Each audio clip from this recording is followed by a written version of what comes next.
nation's capital. The Atlanta Falcons against the Washington Redskins. An NFC Divisional playoff encounter.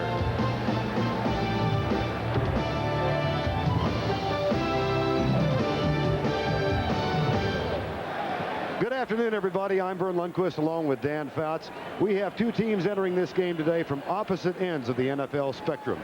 The Atlanta Falcons, who relish their reputation as renegades, against the Super Bowl favorite Redskins, who have a slightly more conservative image. They have played once before, Week 10 here. The Redskins won it 56-17. Now, Dan, how relevant is that game to this one? Well, anytime you beat a team by 39 points, it's got to be relevant. Also, Mark Rypien had a huge day with 6 touchdown passes. But Rypien and the Redskins will be facing an entirely different Falcon team, because two key members of that team didn't play in that game 7 weeks ago, Chris Miller and Deion Sanders. So the revenge-minded Falcons of Jerry Glanville, they think they got something for the Redskins today. The key today is which team handles this win better and which team gets off to the faster start. We have been delegated with the dreaded 4-letter word, W-I-N-D. Second line on the graphic, 30 to 40 miles an hour. It's not all that cold. Rather pleasant, as a matter of fact, for early in January. Jerry Glanville dressed in black. Now, how significant about the choice. Atlanta did not want to come out and even take the coin toss. Atlanta has won the toss, and they will receive. Glanville told us before the game he's got another psychological move here. Middle return, guards cross. We'll take everyone, fellas. Middle return, guards cross. Make it work. 1, 2, 3, 4. Glanville was hoping to lose the toss. In fact, he wanted to play defense to start this game so badly that he even considered not sending anybody out for the opening coin toss. The league told him if he did that, he'd be penalized 15 yards and forfeit the option at the beginning of the second half, and if in case at the beginning of overtime. So Glanville sent out the entire team instead. Joe Gibbs, his team finishes 14-2 in the regular season, but not really on a roll the last 5 games. They started 11-0, lost to Dallas here, and then lost to Philadelphia in the season finale, 24-22. In the meantime, the Atlanta Falcons 5-5 after the debacle here in Week 10. They won 5 of their last 6, including 2 wins in New Orleans the last week, and Deion Sanders is entertaining the crowd early on.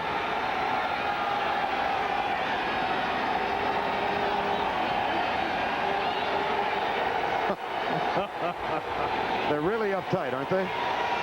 The loosest group in the history of the National Football League, without a doubt. Low Miller will kick off. The rain has increased, and so has the wind.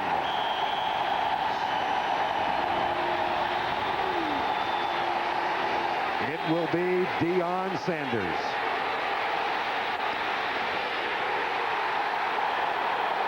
But not very far. Stephen Hobbs, 86. Chris Miller, he was a Duck, graduated from Oregon. He's used to the rain. Offensive line is nicked up. Mike Ken, Hoover, Duke, Stralick, and Hinton. Each of them has a ding of some sort.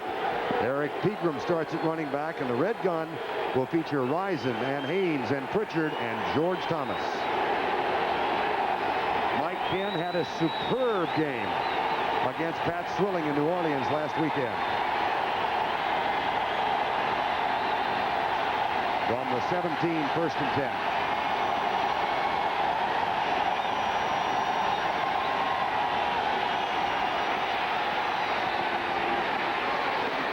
On first down, Floyd Dixon makes the grab. And the tackle made by Kurt Gouveia, number 54. That's a gain of 11. Defensively, Man Williams playing in his first playoff game ever. Tim Johnson and Fred Stokes. Matt Millen has been made inactive for today's game, so it's Marshall, Gouveia, and Andre Collins. And in the secondary, watch for Darrell Green. He should be shadowing Michael Haynes most of the afternoon. And Miller gets off to a good start, completing his first pass. He expects the Skins to play a lot of loose zone. He'll be throwing a lot of short passes to begin with. 26 touchdowns this year, right behind Rypien's 28 and Kelly's 33. Right side, caught by Rypien. That's a gain across the 30 and out of bounds at the 31-yard line. You talked about Chris Miller being a duck. Well, Verne, I got news for you. Once a duck, always a duck. And Chris played in Eugene, also in high school at Sheldon High School, where he played in a lot of wet and rainy days. The biggest problem in this type of atmosphere, though, is not the rain. It is the wind. This ball is an oblong thing with points on both ends. And once you let the ball get out of a tight spiral in this type of wind, you're in big trouble. Chris knows the most important thing is to throw normally, but try and keep it in a tight spiral. 2nd and 7. Rypien starts in motion. They hand it off to the fullback, and that is Tracy Johnson. Jerry Glanville telling us last night we expect to see a lot of Tracy Johnson. Mike Rozier, by the way, is inactive. He's been hampered by a bad knee. Sparked the team in New Orleans last week. Couldn't practice all week. He is not playing today, and Tracy Johnson will see a lot of action. Glanville said he's like a tractor. He's very tough. Not only that, that was only his 9th carry of the entire year, so Tracy Johnson has not handled the ball well. We'll see how he handles it in these conditions. Pegram is back in now, and on 3rd down, Atlanta goes from the shotgun. They have scored on 9 of their opening drives in games this year. Into the flat, Rypien. And that's a first down, Atlanta up at the 47. As a matter of fact, one of those scoring drives was here at RFK. Despite losing 56-17, they led 3-0 at one point. Second reception now for Rypien on the inside here, and crossing patterns for Andre Rypien is where he is most effective. Working against A.J. Johnson here, just runs away from Johnson, and Miller has enough time to throw for the second time, and he puts it right on the money. Encouraging start for Atlanta? Absolutely. Coming into this stadium where it's very loud but also windy, the wind amplifies the noise even that much more. 1st and 10 from the 46.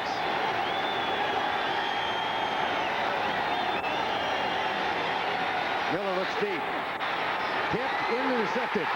Picked off by Danny Copeland at the 29. And he counter punches to the 47. One of 5 Plan B acquisitions who start defensively for the Washington Redskins.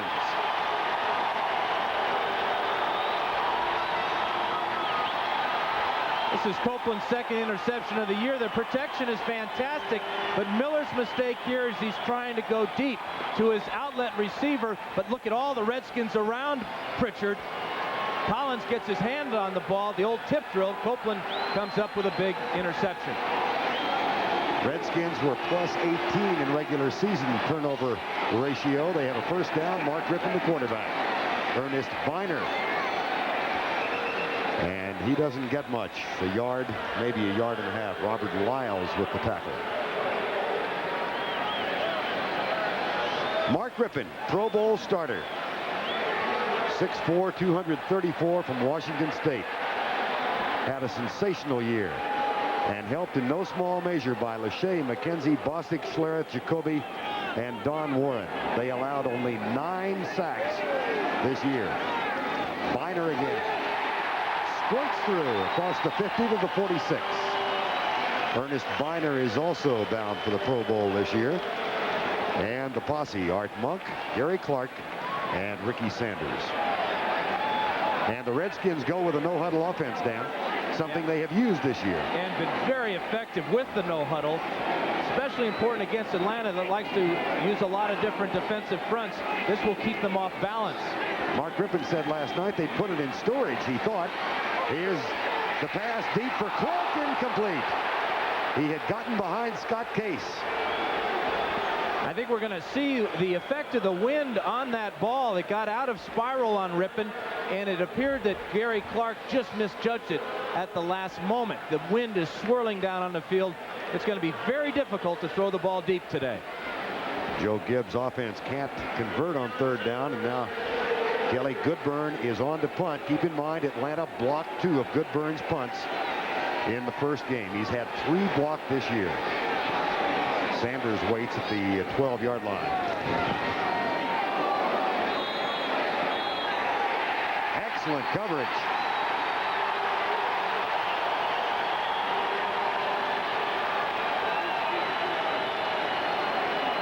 Sidney Johnson makes the tackle. 10:48 to go. Scoreless first quarter. Hey, the weather does not keep the Redskins fans away from RFK. And the majority of the fans stand throughout the ball game. And today they'll be standing and hugging each other, trying to stay warm. The amazing thing with the weather as it is today, it's warmer now than it was in the first game 7 weeks ago when it was 39 degrees here in Washington. Yeah, 50 degrees is downright balmy. Chris Miller off to a good start. Falcons with the ball for the second time at their own 15-yard line. No score. And he runs the draw to Casey Johnson. And the tractor gets 5 out to the 20-yard line. Talked about Miller being off to that good start, Verne. I think that he's going to have to throw the ball today about 60 or 70 times. He's going to be effective. Without Rozier in the lineup, it's going to be tough for the Falcons to run against this defense of the Redskins. And not that they have played here all that often, only 7 times, but the Atlanta Falcons have never won in RFK. They're zip for 7. Well, the odds are in their favor then. Pat Chafee checks into the backfield now, number 28. He is also a seldom used running back. But he gets a handoff. It's Chafee. Across the 20 to the 22. That'll leave a need of about 3.5 for first down.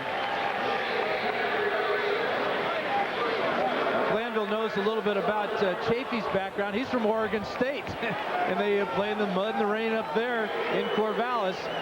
But the job there of Gavea, starting at middle linebacker today for Matt Millen, shows his versatility. He's in there because he's a fine pass defender as well as a run block stopper. Monty Coleman, number 51, now in his 13th season. One of 4 men on the Redskin roster who have played in all 16 playoff games under Joe Gibbs. 3rd and 2. Miller, deep right side, man coverage, out of bounds.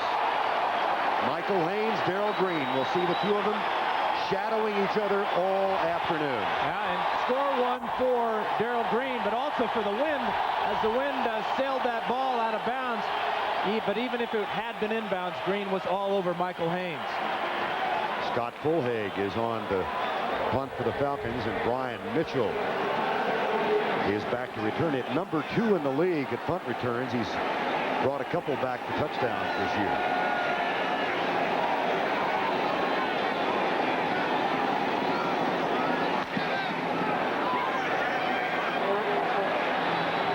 Mitchell downed immediately. Joe Fishback.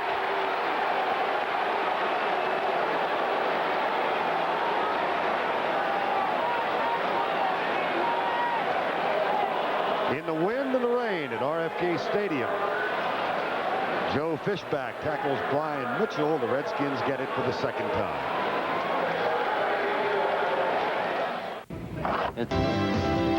CBS Sports coverage of the National Football Conference Divisional Playoff is sponsored by Chevrolet, the heartbeat of America, the cars more people depend on. Your Allstate agent who wants to be your agent for life. You're in good hands with Allstate. And by Miller Lite, it's it, and that's that. 9:02 remaining first quarter. Redskins' second offensive set. They start this time from their own 33. Cross midfield after the Danny Copeland interception, but Rypien and Clark misfired on the deep pass in third down. Here's the reverse to Art Monk. Tries to get outside Ken Tippins and can't. And Tippins, who is starting in place of Darian Connor for the Falcons, read that one nicely. Tippins, one of the 11 defenders. Up front, a very small defensive line. Brian Gardner and Tim Green. The linebackers, Lyles, Rady, Tuggle, and Tippins. And in the backfield is McKyer and Sanders, joined by Case and Jordan. And again, the Redskins go with the no-huddle offense. 2nd down and 12. Short setup. Gary Clark, first down. Jesse Tuggle with the tackle. I'll score one for Gary Clark in his first battle against Deion Sanders out here on the outside. It's a hitch pattern, and Sanders is used to this sloppy field here at RFK, and Clark is used to it. Sanders is not, and a big first down for the Redskins. And again, the no huddle. Rypien saying last night he did not expect them to use much no huddle offense today. First down and 10 at the 47. No score. Verne. Tippins. Gain of 3. Redskins had all types of trouble 7 weeks ago trying to run the ball against the Falcons because the Falcons put 8 men up crowding the line of scrimmage. That left Rypien to throw for 442 yards, but he won't be able to do that today with this type of win. 442 and 6 touchdowns, and charges by almost every Falcon we talked to that Joe Gibbs ran up the score on the Atlanta Falcons. They have tried to use that as a motivating force this week. Rypien goes deep, man open. Art Monk.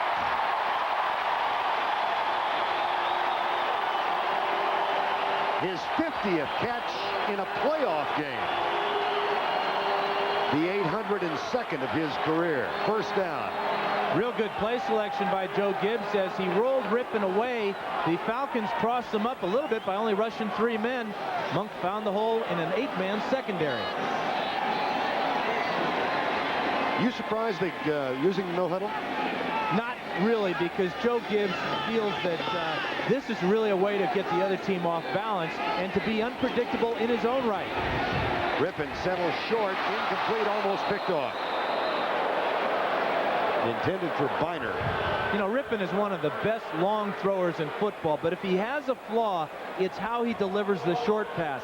That time he threw the ball behind Verne and too hard, and he's real lucky that wasn't intercepted by Robert Lyles. Saw the total offense graphic.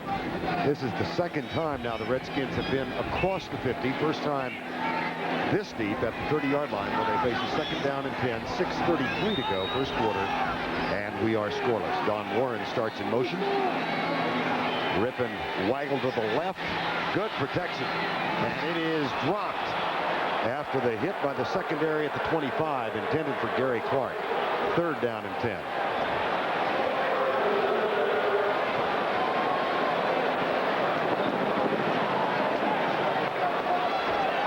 This is a case of Rypien getting a little greedy here. He's got Ricky Sanders, 83, going to the corner, and Clark is open right now, but he doesn't take him. He takes him a little bit too late. Now watch all the black shirts that converge on the pass. Tough catch for Gary Clark in the crowd. Art Monk goes left. He's matched up with Brian Jordan. Ricky Sanders comes into a wing on the right side, and Gary Clark is in a slot left. 3rd and 10. 3-man rush by the Falcons. Rypien again with time. Across the middle, caught at the 20, short of the first down. Now we see the ball is dropped. Intended for Monk. It'll be 4th down. And the Falcons, Doug Shively, their defensive coordinator, is changing things up. Playing a lot more zone today, not as much man-to-man. A little worried about the field conditions, but also he remembers all those bombs that Rypien threw 7 weeks ago. And Chip Lohmiller, the Pro Bowl place kicker, is on. Jeff Rutledge will hold.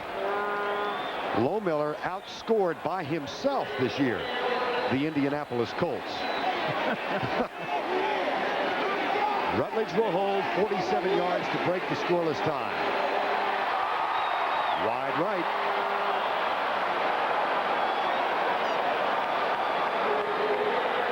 So the Falcons have held back the Redskin onslaught twice thus far.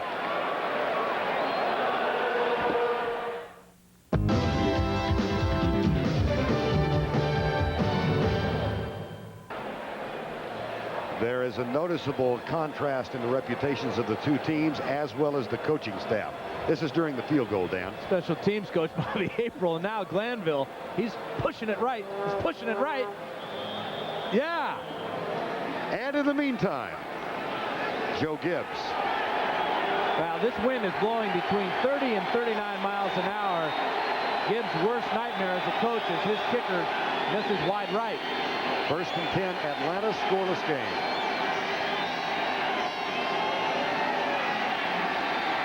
Miller, good protection. Right side, caught by Michael Haynes. No catch.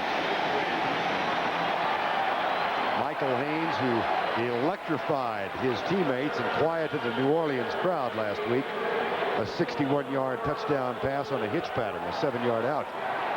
22 yards per catch is a fantastic number. Obviously, he led the NFL, but he's the most dangerous man on the field, according to Joe Gibbs, because he gets down there in such a hurry, puts a lot of pressure on the defense.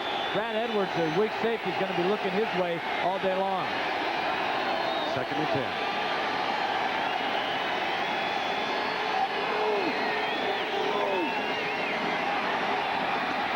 Slipped the ball to Tracy Johnson, and he plunges over right tackle across the 35 to the 36-yard line. Tackle is made by Monty Coleman. Again, Mike Rozier is on the inactive list. And Johnson at 230 pounds, he'll get off the right side here behind Hinton, as Hinton just lets Mann run himself out of the play. And this is a fine 5-yard gain for the Falcons. 3rd and 5. That's going to be a great battle all day long. Chris Hinton, a Pro Bowler, against Charles Mann, a Pro Bowler. Atlanta 1 of 2 on 3rd down conversions so far. They were 6 of 10 last week in New Orleans.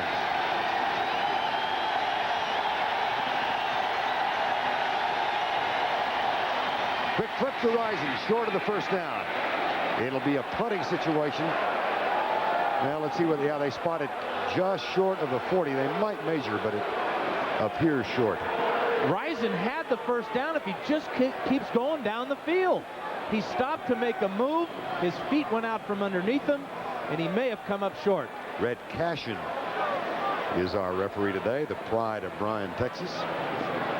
Here's Rising. Watch as he grabs this ball on the quick look from Miller. If he just keeps going instead of planting that left foot, he would have got inside A.J. Johnson and easily picked up the 1st down. But this field is not going to hold up very long. It's been raining here a couple of days. They had the tarp on the field, and he came up short about 6 inches.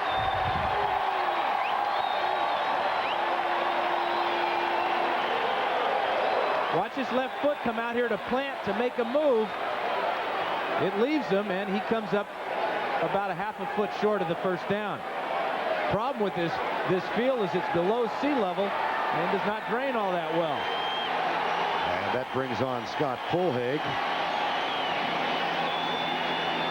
Darrell Green has gone back to return the punt, replacing Brian Mitchell. Green, called by Wayne Sevier the best punt return man he's ever coached. Wayne Sevier is the special teams coach of the Washington Redskins. So Darrell Green is back. Fulhag with protection. Nice high punt and a fair catch called by Green at the 13-yard line. Boy, that was a dandy punt. He got it up in the jet stream is what he did. That's right. Thing almost landed at National Airport. 48 yards, still scoreless. A mistake was on CBS Sports. We remain scoreless, 4:45 remaining 1st quarter. Verne Lundquist and Dan Fouts at RFK Stadium. And Clark, Middleton, and Monk make a late entrance into the huddle, Dan. And this is Gibbs' offense for when he's backed up against his own goal line. So far today, the posse has been in 8 of their 10 plays. Different personnel now, though. They have 4 packages offensively that they will use. And here is Ricky Irvins, the rookie running back out of Southern California, who gets it out to the 19-yard line. A tackle made by Rick Bryan. One thing about the obvious mismatch up front, the Hogs go about 290, whereas the 5 down linemen of the Falcons are only averaging about 260 pounds. And with this type of field condition, I believe that with Irvins and Biner and Gerald Riggs, that Washington should be effective on the ground. 2nd down and 4. They pick up 6 from Ricky Irvins. Monk in motion, followed by Sanders. Rypien, one hopper, incomplete for Gary Clark. It'll be third down. One thing Doug Shively told me earlier in the week is that normally you play the Redskins, you say, we got to stop their running game. But we did that in the first game, and they beat us by 39 points. Now his thinking is, we've got to stop that bomb. We've got to prevent that big play. We're going to play less man-to-man. Already in this first quarter, we've seen just a 3-man rush from the Falcons, and it's been very effective as Rypien has missed his last 4 passes. Bobby Butler comes in defensively now on 3rd and 4. Don Moran lines up tight to the left. 3-man rush again, and they drop 8. The pass incomplete. Scott Case defending, no flag.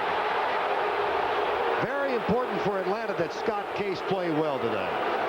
The thing about Case, as the Redskins fail on their 3rd straight 3rd down conversion, is he is a former Pro Bowl cornerback. He has this ability, although he plays safety now, that's real close to being pass interference, but what we can't see is his left hand. Obviously, a perfect play by Scott Case. Kelly Goodburn on to punt. Special teams so important today, and here's one of the best, Deion Sanders. Nice and high, and a fair catch that Sanders lets bounce over his head, but it digs into the wet turf and comes to a stop. Now Jerry Glanville, in his 2nd year as the head coach of the Atlanta Falcons, he thinks Joe Gibbs did run up the score. How did he phrase it? He said he tried to touch our spirit and kill our soul. I'm not sure what all that means, but well, I mean, Jerry's trying to be a cowboy poet. He's trying to be exactly that, Verne, and he was very mad about that.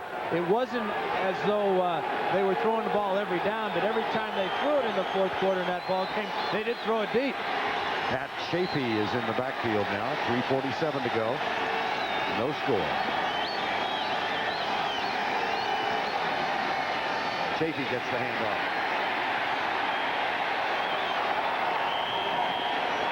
And doesn't get much.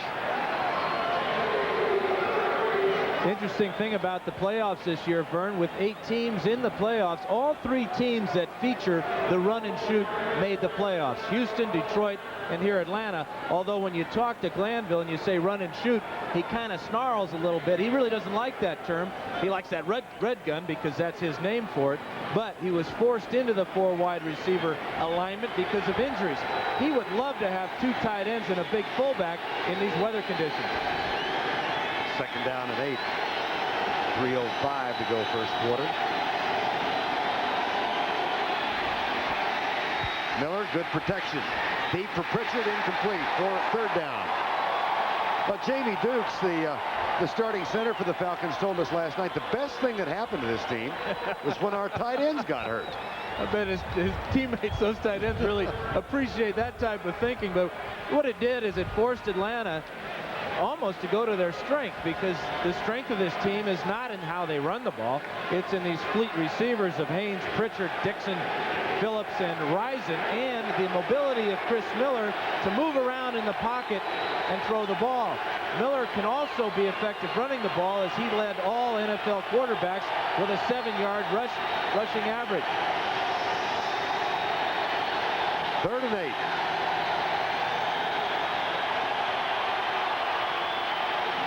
Incomplete for Rypien. 4th down. Wilbur Marshall. And he's going to get in his face. Well, I promise you, Andre Rypien did say something back. And Wilbur with the big smile, you know, he got the best of it because he got the pass defense. He says, no way he can grab that one. Now Rypien saying, hey, Chris, you threw that one a little hard, didn't you? 4th down again. This time Brian Mitchell is the deep man. Scott Fulhaig to punt.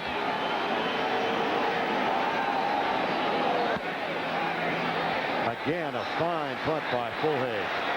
Mitchell dropped almost immediately. Looked like he was going to shake loose, ran into his own man, and then Elbert Shelley, the best of the special teamers on coverage, downfield to make the tackle.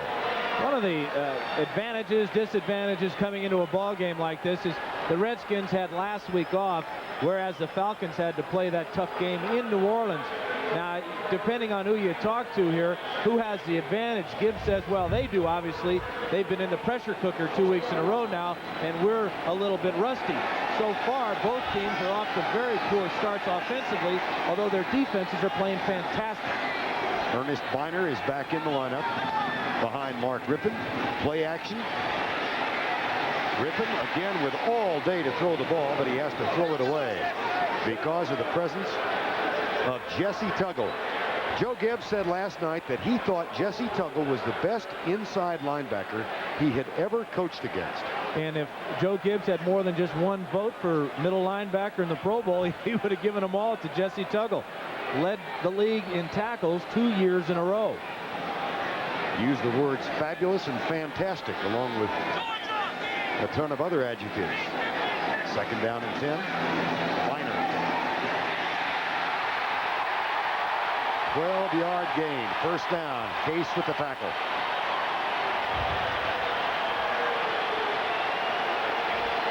For the Redskins to be effective, they're going to have to use this muscle up front and just run straight at the Falcons. Nothing fancy there. Biner, who's normally a cutback runner, just had a huge hole and could run straight for the 1st down. Put the double team on Rick Bryan and knocked him out of the way. It's 1st and 10, no score. And this time they stopped the run. Biner, no gain, maybe 1 yard. And that's the thing about this Falcon defense is they'll stop 2 or 3 runs because they like to bring linebackers up, plug all the holes, 8 men up. But then every once in a while, you'll pop one through, as Biner did a couple plays back. You know, Mark Rypien was talking about that defense, Dan. He said it looks kind of crazy, but there's a discipline to it, and it's not an uncoordinated defense at all. Here's Rypien, left side. Another 1st down for the Redskins. In front of Brian Jordan, it's Gary Clark with the catch. Clark, knowing he's just shy of the 1st down, the key play on this is as he catches the ball, he'll pivot to the outside. Trouble's coming from the inside by Jordan, but the pivot to the outside immediately is what gives Clark the 1st down. Final 65 seconds, quarter number 1, 30 to 39 mile-an-hour winds. Temperature not bad, 50 degrees. Biner, draw play.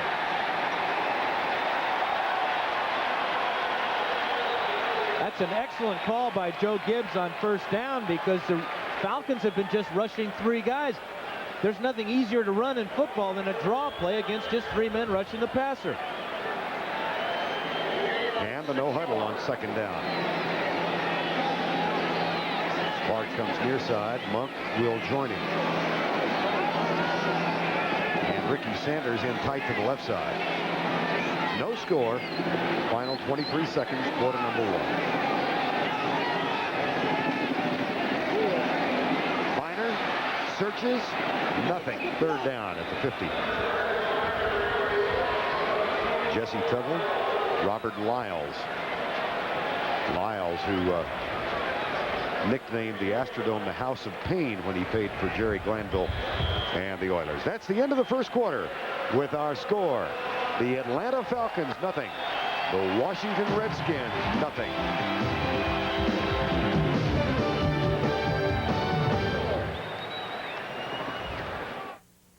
This field looks very nice from a distance, but when you get down close to it, there's some real craters. We've seen Risen slip earlier, but watch Donnie Warren, number 85. He's got a key block to make here, but his footing goes away from him, and Tuggle's there for the tackle. So we start quarter number 2 with a 3rd down. No score. Ricky Sanders in motion, Rypien back, a 3-man rush again. Across the middle, caught. 1st down, fumble. And they will rule down by contact at the 31, so the play will stand. John Rady defensively. Ricky Sanders, a 19-yard gain. You see the change in the type of patterns the Redskins run. Now, this is a zone pattern because Gibbs is anticipating another zone defense by the Falcons. Clark is as good as anyone at catching the ball over the middle. And it was Gary Clark with a catch, and Sanders popped on the ball. Ricky Urbans contests the middle, gets inside the 30 to the 27. Ken Tippins with the tackle. Gibbs is lucky to have a couple of running backs that do well on muddy fields. Both are short guys, Biner and Irvins. Both have that low center of gravity, and Irvins told us yesterday, important for him to run wide. At 5'7", 200 pounds, he doesn't have any choice. He is wide. 600 yards, led all rookie running backs in the NFC. On second down, Rypien comes to his left. On a rope inside the 20 at the 19. Another first down. Art Monk is going to the Hall of Fame, no doubt. And next year, in the beginning of the year, he'll pass Steve Largent as the all-time receiving leader in the NFL because of plays like that. Did you see at the end of the play as he came back down the sideline, find that open area? Redskins' deepest penetration of the ball game. They did miss a 47-yard field goal. They have a 1st and 10 at the 19. No score.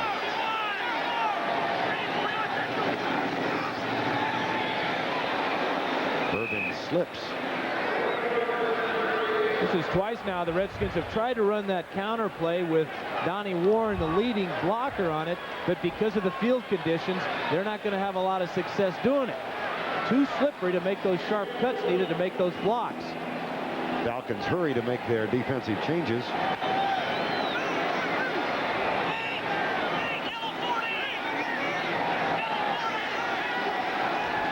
Draw play. Irving comes left. Touchdown, Washington.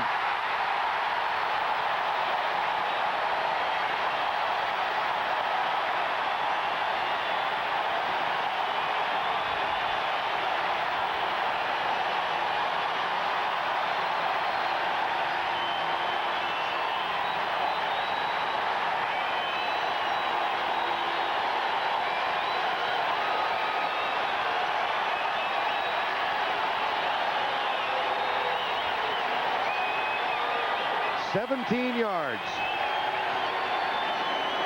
And Lohmiller, perfect on extra points this year, 56 of 56. That's his first in the playoffs. It's a draw play by the Redskins. A fine call again by Joe Gibbs. Watch the pass rush, just 3 men.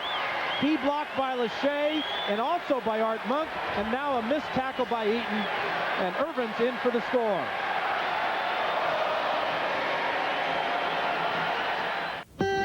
This game summary is sponsored by McDonald's. 17 of those 60 Washington rushing yards came on the touchdown by Ricky Irvins. Lohmiller missed from 47 yards out, and the Redskins have a 7-0 lead as they kick off. Sanders at the 7.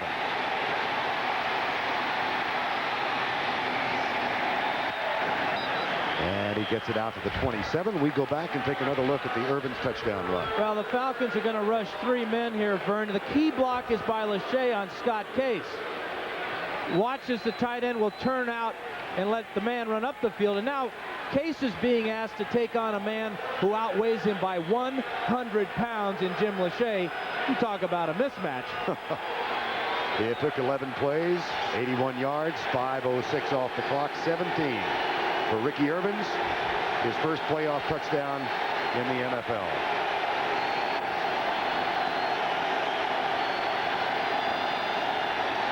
Miller will throw on first down, goes left, catches Andre Rison, and no catch. He was out of bounds.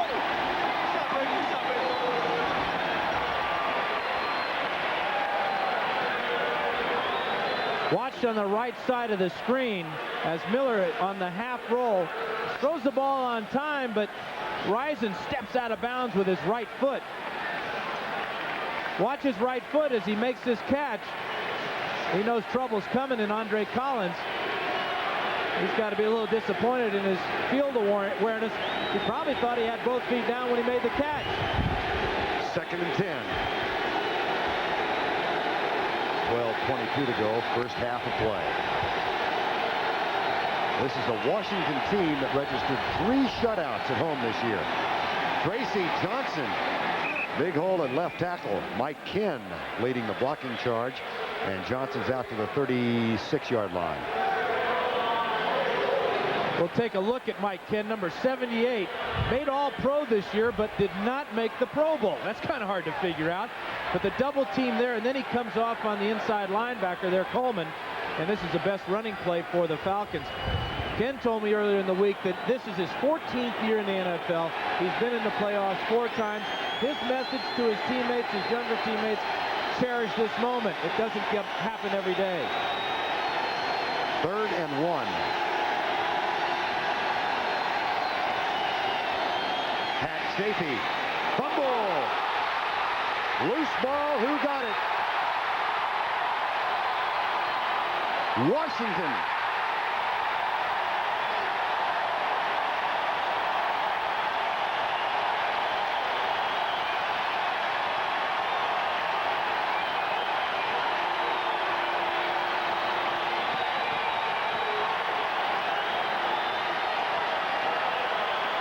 Coming off this left side, Chafee has the first down here, but the ball is stripped away. Coleman will dive on this one with help from his friends. 2nd turnover of the day for the Redskins. Look at the big hole there that's plugged up by Coleman. Ball will come back right at him, the bottom of the pile. Jumpy Gathers as well on the play. And Charles Mann with the strip, 1st down. Ernest Biner back at running back. 1st and 10, 7-0 Redskins have the lead. Biner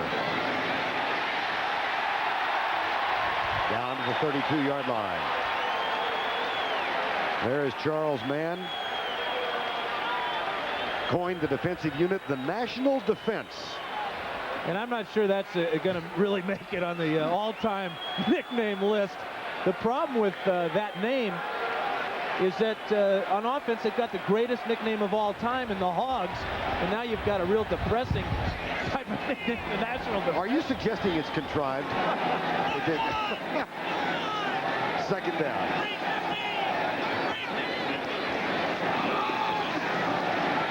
And that should move the chains. Biner again into Tim Green, number 99. You know, if I was Charles Mann, I would name it the Swine, maybe something nasty and dirty, and so that would go with the Hogs. You got the Hogs on one side, you got the Swine on the other side. But National Defense, come on, with the budget cuts and everything. Yeah, but given a choice, that's a heck of a pick. You could be a hog or a swine. Charles is a corporate man. Yeah, is he ever? Well, they got the logos fixed. Here's Rypien. There's Sanders. And that's a 1st and goal. It was Sanders on Sanders that time. And Ricky beat Dion.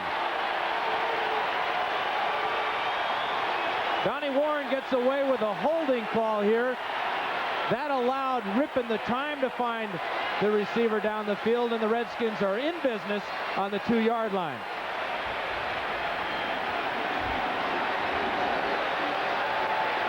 So many weapons for Joe Gibbs and Mark Rypien. There's too many people for the Falcons to handle, at least so far. 1st and goal. Gerald Riggs is in. 11 touchdowns this year. Make it, and even doesn't. The all-time rushing leader for the Atlanta Falcons scores for the Washington Redskins. Gerald Riggs. 6'1", 240, just too strong, too big, as he hits the secondary man. Case drives him into the end zone. And now watch after the touchdown. Riggs, who loses his helmet here, has it pulled off actually by Scott Case. He wants this spike to be felt all the way down south in Atlanta. You bet. Lohmiller with the extra point. Well, Jerry Glanville's got a companion with him here, a singer named Jerry Jeff Walker. He penned a tune that seems appropriate for the Falcons. Up against the wall, Redneck Mother.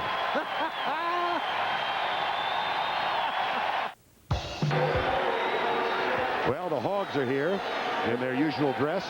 Yeah, this is a new rock group. It's called High on the Hog. This is You're a, I'm a, He's a, She's a, and They're a. They've got an answer for Hammer. Deion Sanders at the goal line. Deion Sanders at the 23. Well, of course, the divisional playoffs continue tomorrow on CBS. The Dallas Cowboys and the Detroit Lions. All starts at 3:30 Eastern Time, a rematch. The Cowboys lost to the Lions 34-10 in Game 1 at the Silverdome. And it'll start with the NFL today. Terry and Greg, nice and dry back in the studio. And Leslie and Pat, nice and dry indoors at the Silverdome tomorrow. I think Leslie and Pat should make the All-Madden team for their work before this game. Not Pat, Leslie. For sure. Well, Yeah. Pat will be second team. First and 10, 14-0. The Redskins lead it.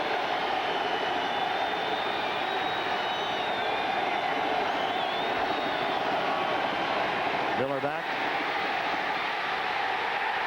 Miller may or may not be sacked. Did he get back to the line of scrimmage? Fred Stokes.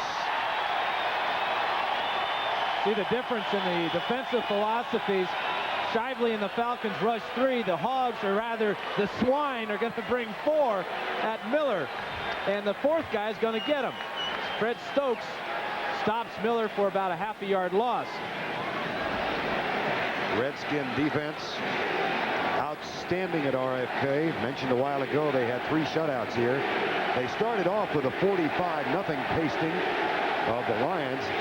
Barry Sanders on the opening game of the season.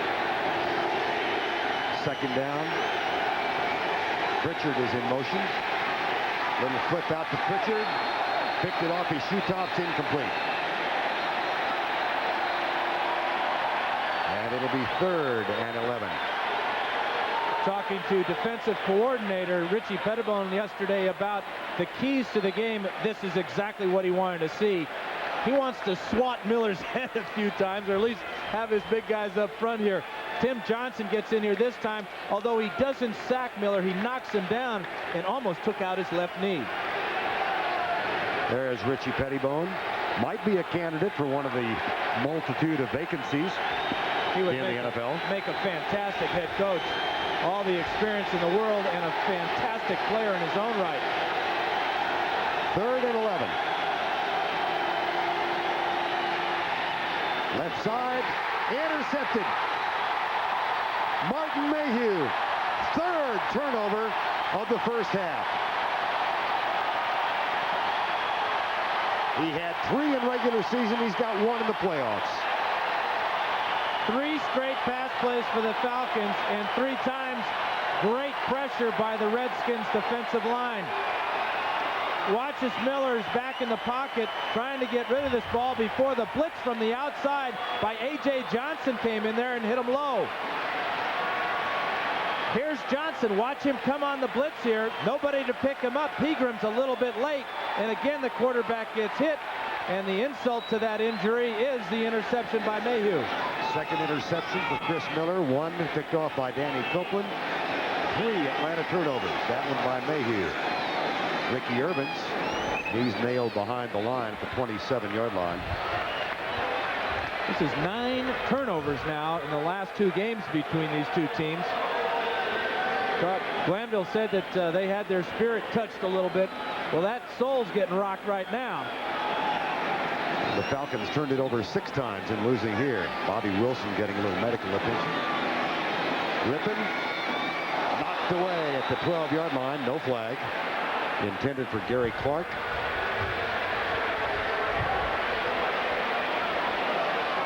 There's what Dan was talking about. 9 Atlanta turnovers in this spot. 6 in the last game, 3 each in each half. So it's 3 now for the Redskins, so they're right on pace. 3rd and 10.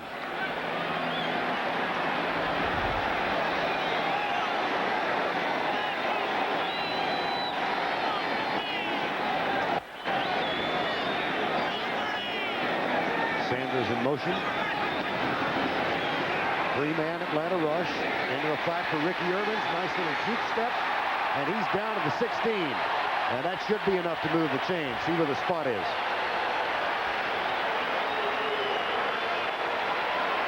We talk about all the weapons that Rypien has to deal with. in this situation on third down, this is why the Redskins led the NFL in third down conversions, hitting over 50% of their attempts. They have so many guys you got to cover. Falcons went down back in a zone defense and left Ricky Irvins wide open. And he used that ability, that natural running back ability, to get close to this first down. And indeed, he picks it up.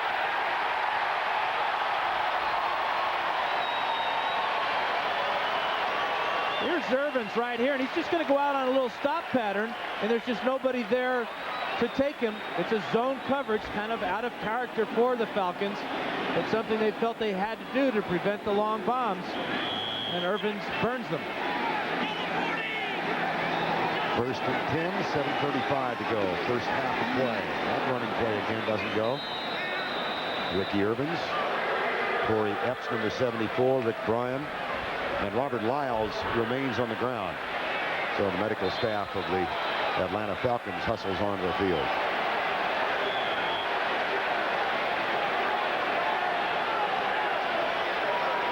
Not going well for Jerry Glanville and the Falcons. 14-0. Time has been called to 10 to Robert Lyles.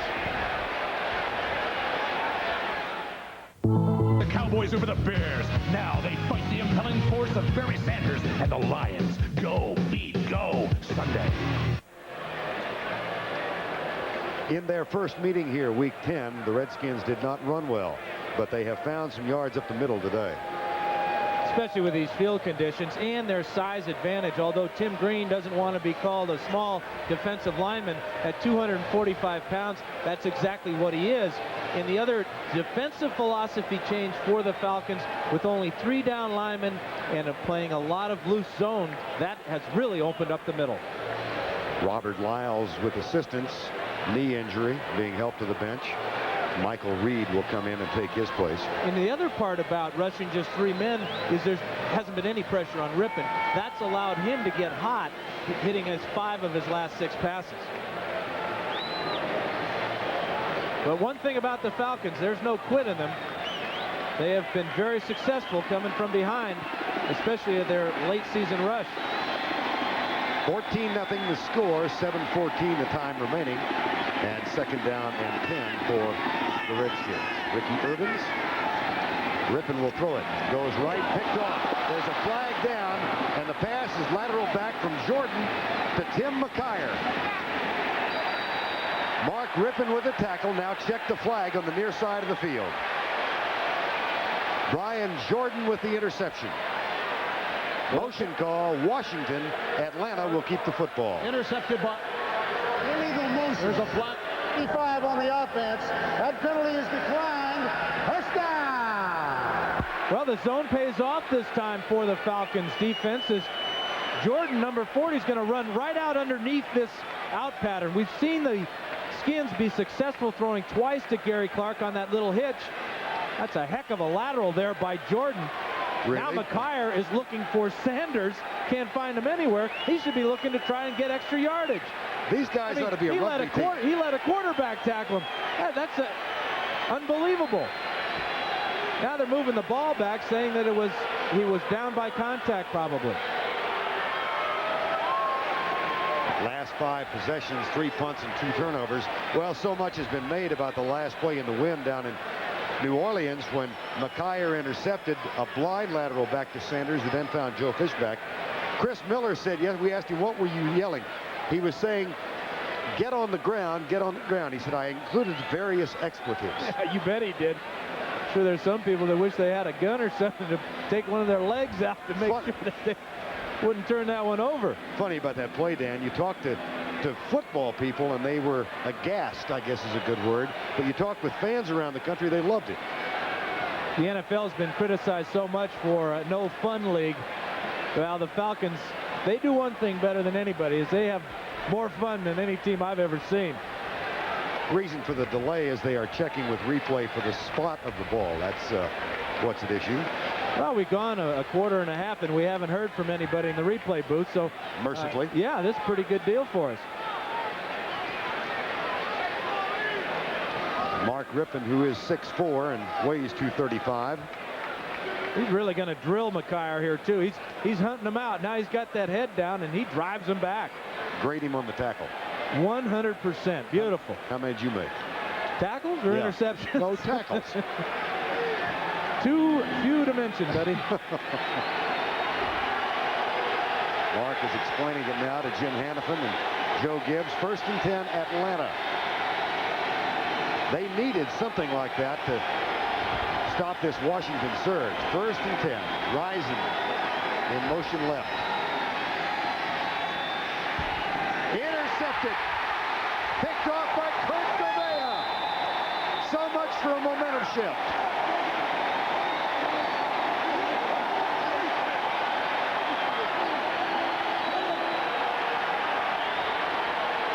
Again, the field comes into play and the zone defense of the Redskins. Watch Miller come back, and he slips. Once he slips, his timing is thrown off, and that allows Gouveia to get back into his coverage and make the interception. Miller 1 out of his last 10 with 3 interceptions. Kicking the ground, you know that's what he's thinking about, throwing his timing off. 1st and 10, Washington, 6:49 remaining in the first half of play.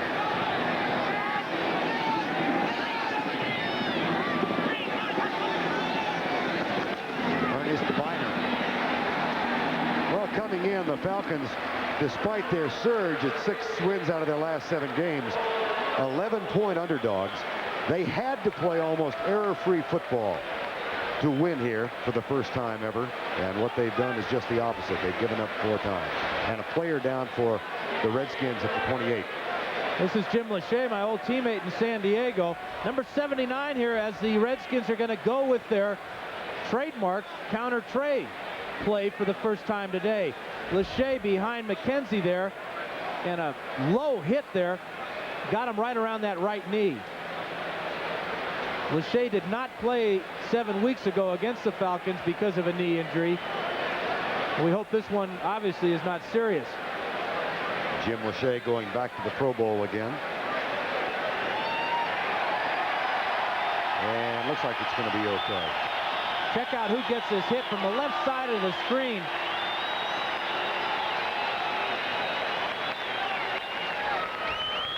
Michael Reed, who's filling in for Robert Lyles.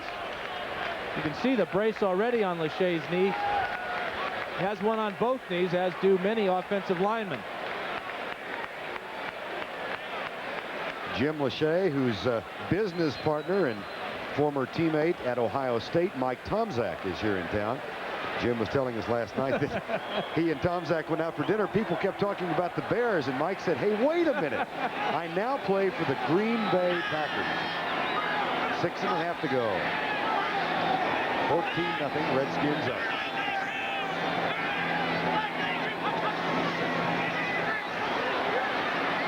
Rypien, that had a wobble on it.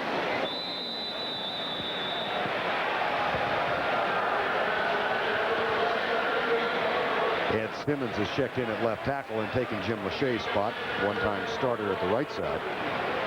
And kind of modest numbers for Mark Rypien. 3rd down and long coming up. Rain has not subsided. They were expecting an inch or more this afternoon. And the wind is still ripping through the stadium. We talked about Miller having experience playing in foul weather. Well, so is Mark Rypien playing at the Washington State University up there in Spokane. They can get real nasty up there. 3rd and 7.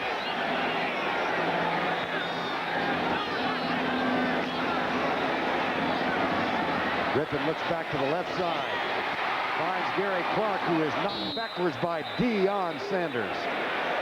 And it'll be 4th down. You know, I just moved an entire university 90 miles from Spokane. Well, they do play some games at Spokane. At Joe Albee Stadium, and before I get burned by all my Northwest buddies, I had to retract that one.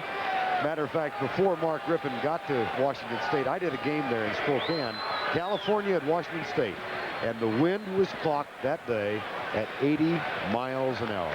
I saw a kid kick a 75-yard field goal in pregame warm-ups, and I also saw a kid punt one 40 yards behind his head. Wow. Low Miller No. And Glanville takes heart from that. Chip Lohmiller is 0 for 2. And both times it's been out to the right, and Lohmiller is normally a hook kicker where he'll start it out to the right and it'll come back into the left. Not this time. Might have thought he scored. In 3 weeks, CBS Sports presents Super Bowl 26. In trying to make an artistic statement, Copter hovering overhead, given award for the pilot. Yeah, he ought to make the All-Madden team too. In this wind. First down and 10. Atlanta, despite 4 turnovers, still in the game, but they've got to get something going offensively. Miller with time, goes left. Rypien has it. Out of bounds, first down, an 11-yard gain. Absolutely critical for the Falcons to get at least 3 points going in at halftime. You could say they've dodged a few bullets here. They've dodged cannonballs with 3 interceptions by Miller here in the first half. How do they get it going, Dan? Just doing what they normally do. The thing about Chris Miller, he's such a competitor, and in this offense, it allows a quarterback to compete because they've got to throw the ball to be successful. That's the only thing they have in their offense. First and 10. 5:02 to go, first half. Stunts by the Redskins defense, and Mike Pritchard makes the catch in front of Darrell Green, a gain of 5 yards. And although it's only 5 yards, it's a completed pass. It builds Chris's confidence, and it gives his team a feeling, hey, we're moving it, boys. It may be only 5 yards, but we are moving. Well, and you go back to the reaction that we saw of Jerry Glanville on the Lohmiller miss, obviously feeling like if they can get something going, they're hanging on by the hair on their chinny chin chin, but they're still in the ball game. Speaking of hogs and swines, huh? Right. Rain increases. Wind stays the same. We should put on leather helmets and call this game being played in 1932. Across the middle, wide open, Rypien. First down, Atlanta at the 48. Big play for the Falcons. A gain of 16. I think Lohmiller's miss of that field goal, Verne, deflated the Redskins a little bit. They're not getting the pressure on Miller as they did earlier. Rick Bryan on the right. John Rady. How can we stop them? First and 10, Atlanta. They trail 14-0 with 3:34 remaining in the first half.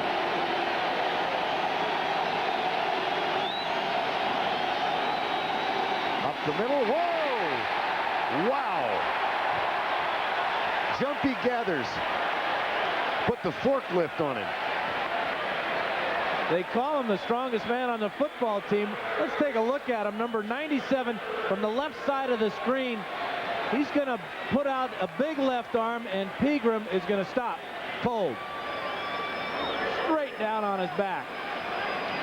A couple of weeks ago, we were chatting with Charles Mann, the all-pro tackle, defensive end rather, for the Redskins.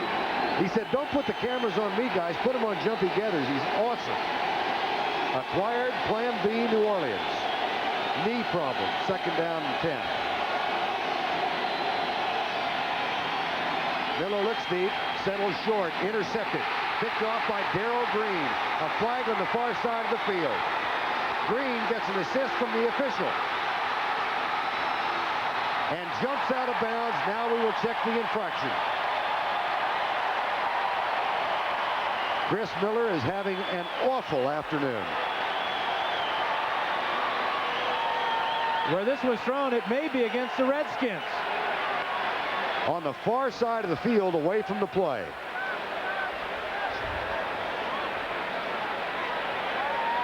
It is.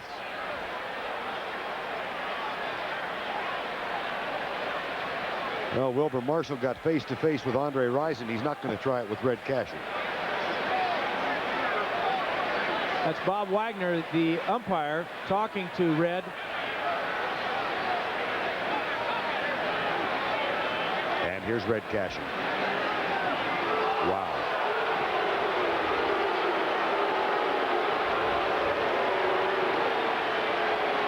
The The Falcons like to live on the edge, but they're overdoing it a little bit here in the first half.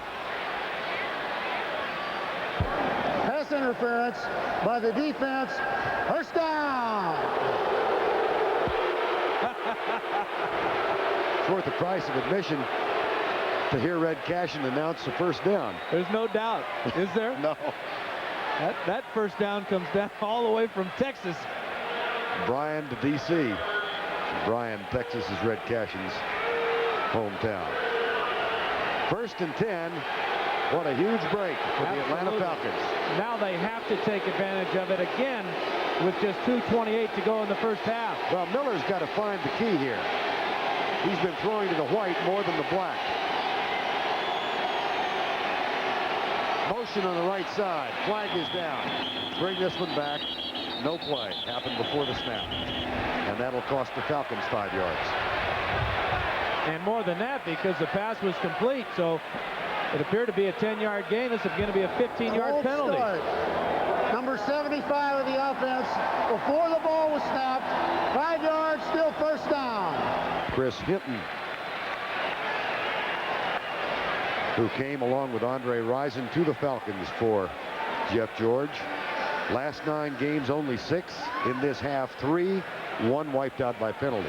And it's been a combination of things for Miller. Poor footing on one pass attempt, but he's been throwing into a zone coverage by the Redskins that appears to be confusing not only Chris, but his receivers. So many times their patterns are predicated on the reaction of the defense. Right now, they're a little bit out of sync. 1st and 15.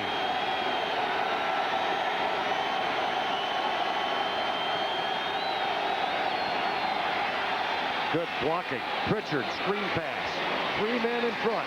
Gets by Monty Coleman. Gets by another man and is down at the 33-yard line, a gain of 17. This is a fantastic call by June Jones, the coordinator for the Falcons. The screen pass to the wide receiver. Watch the convoy now. He's got Freilich and Hinton and big Jamie Dukes out there. The Falcons have got some beef up front as well. We have reached the 2-minute warning at RFK Stadium. Washington leads 14-0, but the Falcons are threatening. 2 minutes remaining in the first half. Redskins up 14-0, but they have squandered numerous opportunities. Put yourself in Chris Miller's spot. You haven't played well. How do you get out of throwing these interceptions? Well, fortunately, I've been in Chris Miller's spot. I've thrown a lot of interceptions. And the thing that Coryell would always tell me, Verne, is that, hey, keep throwing. We're going to throw it 30 or 40 more times. You got no choice but to get out of it yourself. Critical possession for the Atlanta Falcons. They trail by 2 touchdowns. They do have a 1st and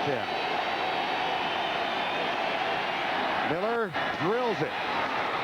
Caught. George Thomas makes the catch. That's a gain of 16. That's a great thing about this type of offense, Verne, is that you have to throw the ball. They don't do anything else. With the personnel that they have, the strength of their team that we talked about is number 12 and the wide receivers. And with June Jones, the offensive coordinator, you really got to take your hat off to him, because he's one of those guys that believed in the run and shoot along with Miles Davis up there at Portland State. Before Neil Lomax got there, June was a very successful quarterback in the run and shoot. There he is with the glasses in the middle of our screen.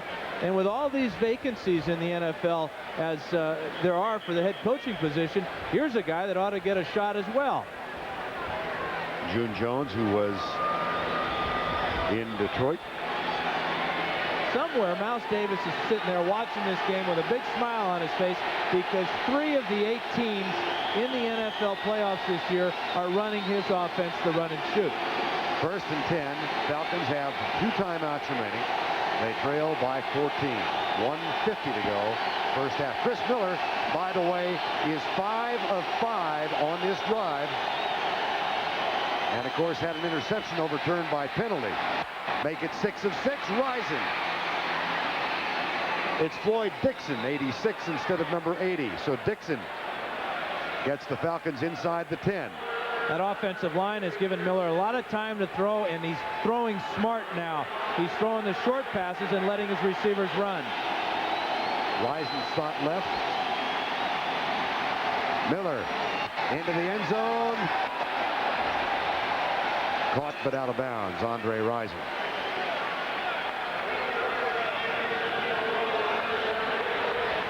Ball thrown just a little bit late for Rypien as he caught it out of bounds. But they say that they're too legit to quit, and I think we're seeing a pretty good example of that. Miller fighting back along with his team. This team believes that no matter what the odds are, no matter what the score, is they're never out of it. They were down by 10 in the first quarter in New Orleans last week.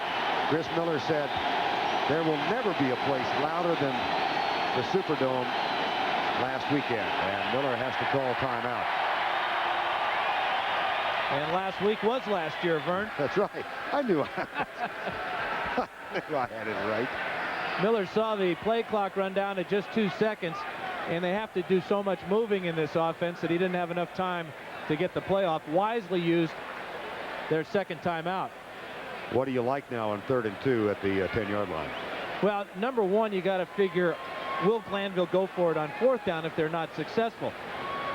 Being the gambler that he is, it wouldn't surprise me if he doesn't go for it on 4th down. But I'd like to see some type of draw play, maybe to the left side behind Mike Ken, to at least get them in field goal position to give Glanville that option. Well, somehow if they can get something on the board, Jerry Glanville's team in it. And that despite 3 turnovers, 3 pass interceptions, a lost fumble, another interception that was negated by penalty, a couple of missed field goals by Lo Miller of the Redskins. And the Atlanta Falcons trying to climb back into this ball game. 3rd and 2. And the crowd noise starts to build.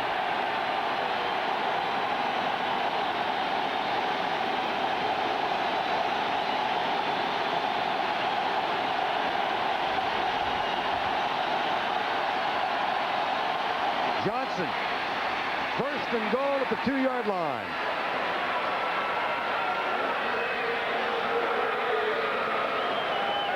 They hit the left side, but with a quick opener behind Duke 64 and Houston Hoover. Fine job by Freilich coming over on Marshall. That's a big gain for the Falcons. That puts them right on the doorstep. And Washington has chosen to use one of its allotment of 3. So that stops the clock with 1:03 remaining first half. Dockers halftime report coming up at the conclusion of the first half. Greg and Terry and John Robinson back in our studio. They'll analyze the first half from their warmth and safety. And we'll have a Dallas-Detroit report for you. Richie Pettibone, defensive coordinator, Washington Redskins.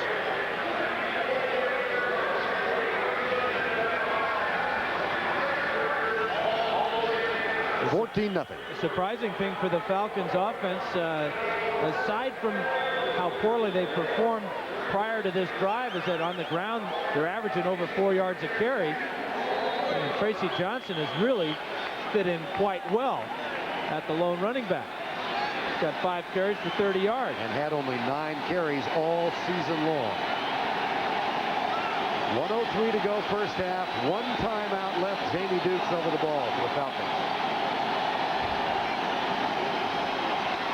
Right side, touchdown Atlanta.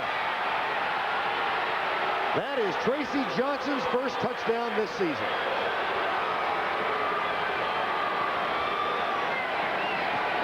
And the big play in this 11-play drive was a pass interference call against the Redskins that negated an interception. Fine job by Pritchard there to occupy man just long enough for Johnson to stretch across the goal line.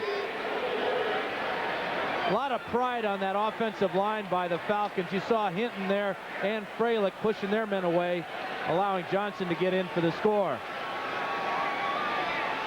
When they had to, they did it.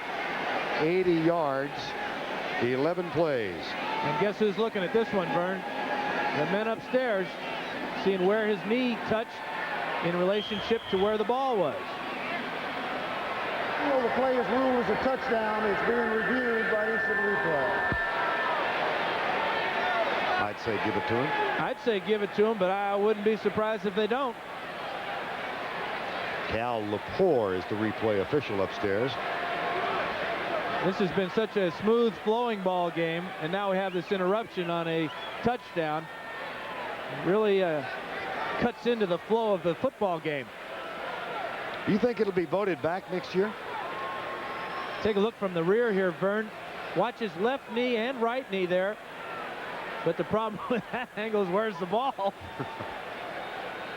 He didn't stretch until he was all the way down, so they might reverse this one.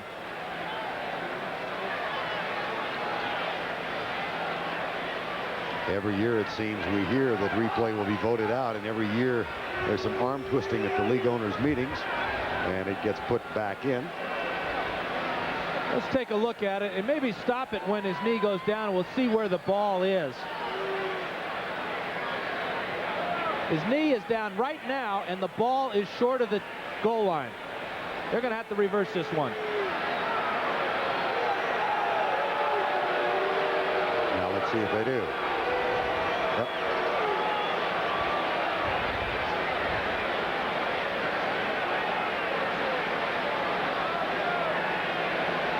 Following a review by the replay official, we have a reversal. The ball will be placed on the 1-foot line.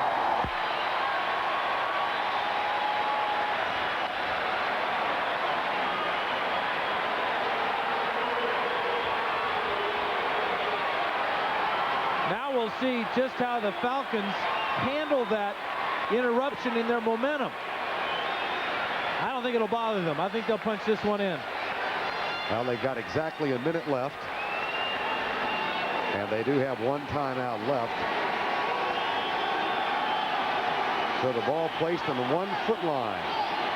Johnson's knee ruled to a touchdown before the ball crossed the plane.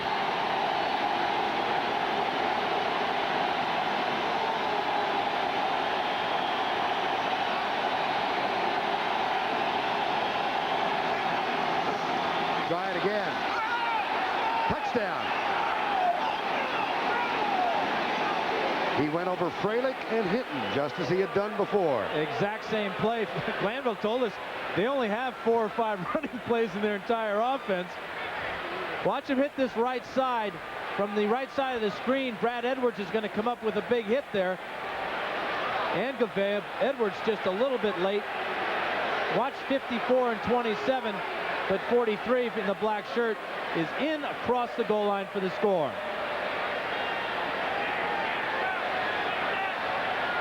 Norm Johnson is on to try the extra point that would cut the lead in half. Scott Fulhaig will hold it.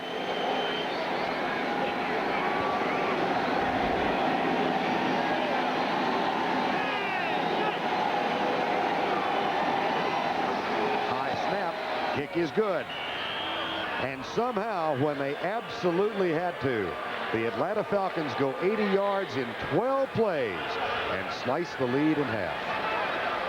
Ever wonder when? It's getting a little nastier. 14-7. Washington leads it. Wilbur Marshall chatting with the officials during the timeout. Wishing each other Happy New Year, no doubt. The wind still gusting 30 to 39 miles an hour, and the rain has not subsided this afternoon. That was a heck of a drive for the Falcons. They were aided, of course, by that pass interference call, but still, Chris Miller fighting back from disastrous first and second quarter, hit 6 out of 7 on that drive for 72 yards. Tracy Johnson got it the second time after the replay officials had reversed the play. And now Norm Johnson will kick it off. Not a lot of teams will drive 80 yards on the Redskins, and not a lot of teams can drive 80 yards against the Redskins here at RFK and in these conditions. 14-7 with 57 seconds to go in the first half of play.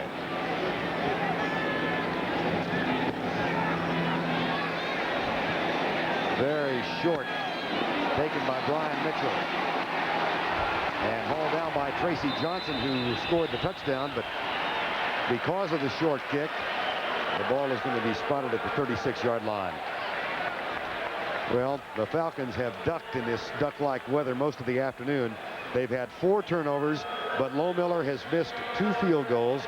They had 1 interception called back because of the pass interference call, and then they go 80 yards into the wind and get a touchdown just before halftime. I'm not sure I like that call on that short kickoff here, because Lohmiller has one of the strongest legs in the NFL, although he's been wide right twice today. 52 seconds, and the Redskins have a couple of timeouts left. Rypien, screen pass, left side to Verne, 2 men in front. McKenzie leads the way, and so does Bostic. And Verne out of bounds to kill the clock at the 48-yard line. Heads-up call again by Gibbs, but a real heads-up play by Verne, getting as much as he can, using his interference, and then stepping out of bounds, saving those 2 timeouts. 1st and 10. Mark Rypien, 9 of 19 for 126.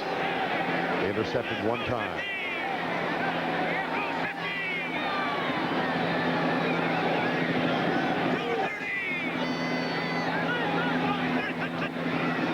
Three-man rush, drop 8.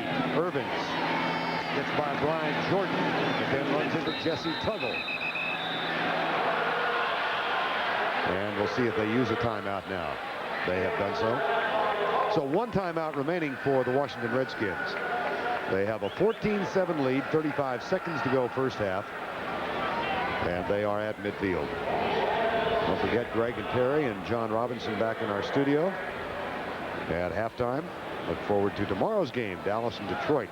What a dandy that ought to be. Of course, if the Redskins do hold on and win here, they will be at home next week. That's the reason you play all season long, to get that home field advantage. Jerry Glanville's team trying to win here for the first time in the 25-year history of the Atlanta Falcons. Talked about how strong Lohmiller's leg is. This year he's hit a 53-yarder. His career best is a 56-yarder. But to get him comfortable around that 45-yard range, the Redskins need to move the ball about 21 more yards. Well, he hit that 53-yarder and then came back in the same quarter to hit a 52-yarder. That was the Monday night game in Dallas. 2 of plus 50 in the same quarter for Chip Lohmiller. Playing in good weather on AstroTurf, a little different than what he's facing today. I don't think Tom Dempsey's record is in jeopardy today. That's 63 yards years ago, when both Dan and I were young. Irvins. Oh, boy! First down at the 37. And it looks like Lohmiller will get a chance. Now Rypien should kill this clock right now and get another play. Nope. What? Deion Sanders, fine defensive job. That play there may have saved the Falcons 3 points. Watch this job of Sanders coming over with the finesse move of the left hand, just knocking the ball away at the last moment. That's why he's all pro. Just deflected it enough to keep Clark from making the grab. With 12 seconds left, the officials have stopped play for the moment. They've got a problem with the chain on the far side. Got a knot in the chain. Hate when that happens. The Gremlins are down there playing with the chain. You got wind and rain and knot in your chain. Not a pleasant triumvirate. 2nd down. 12 seconds to go.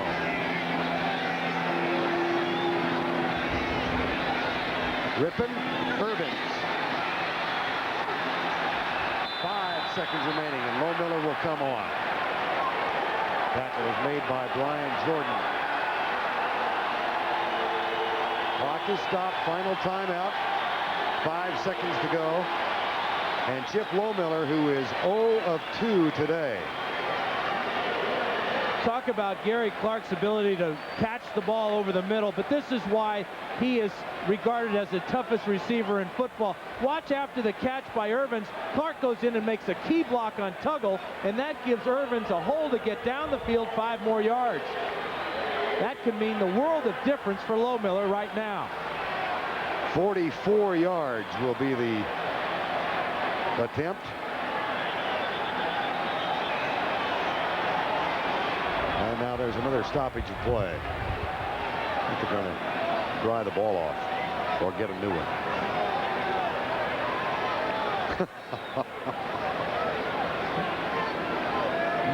Not surprising Glanville didn't care for that act of kindness and human charity. He will have his say in this forum or any others. 44 yards. Oh, 0 for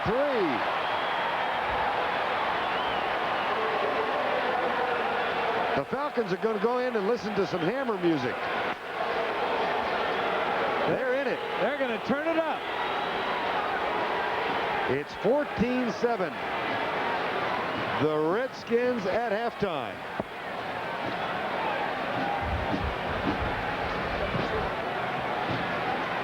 That's the end of the first half with our score 14-7 Washington.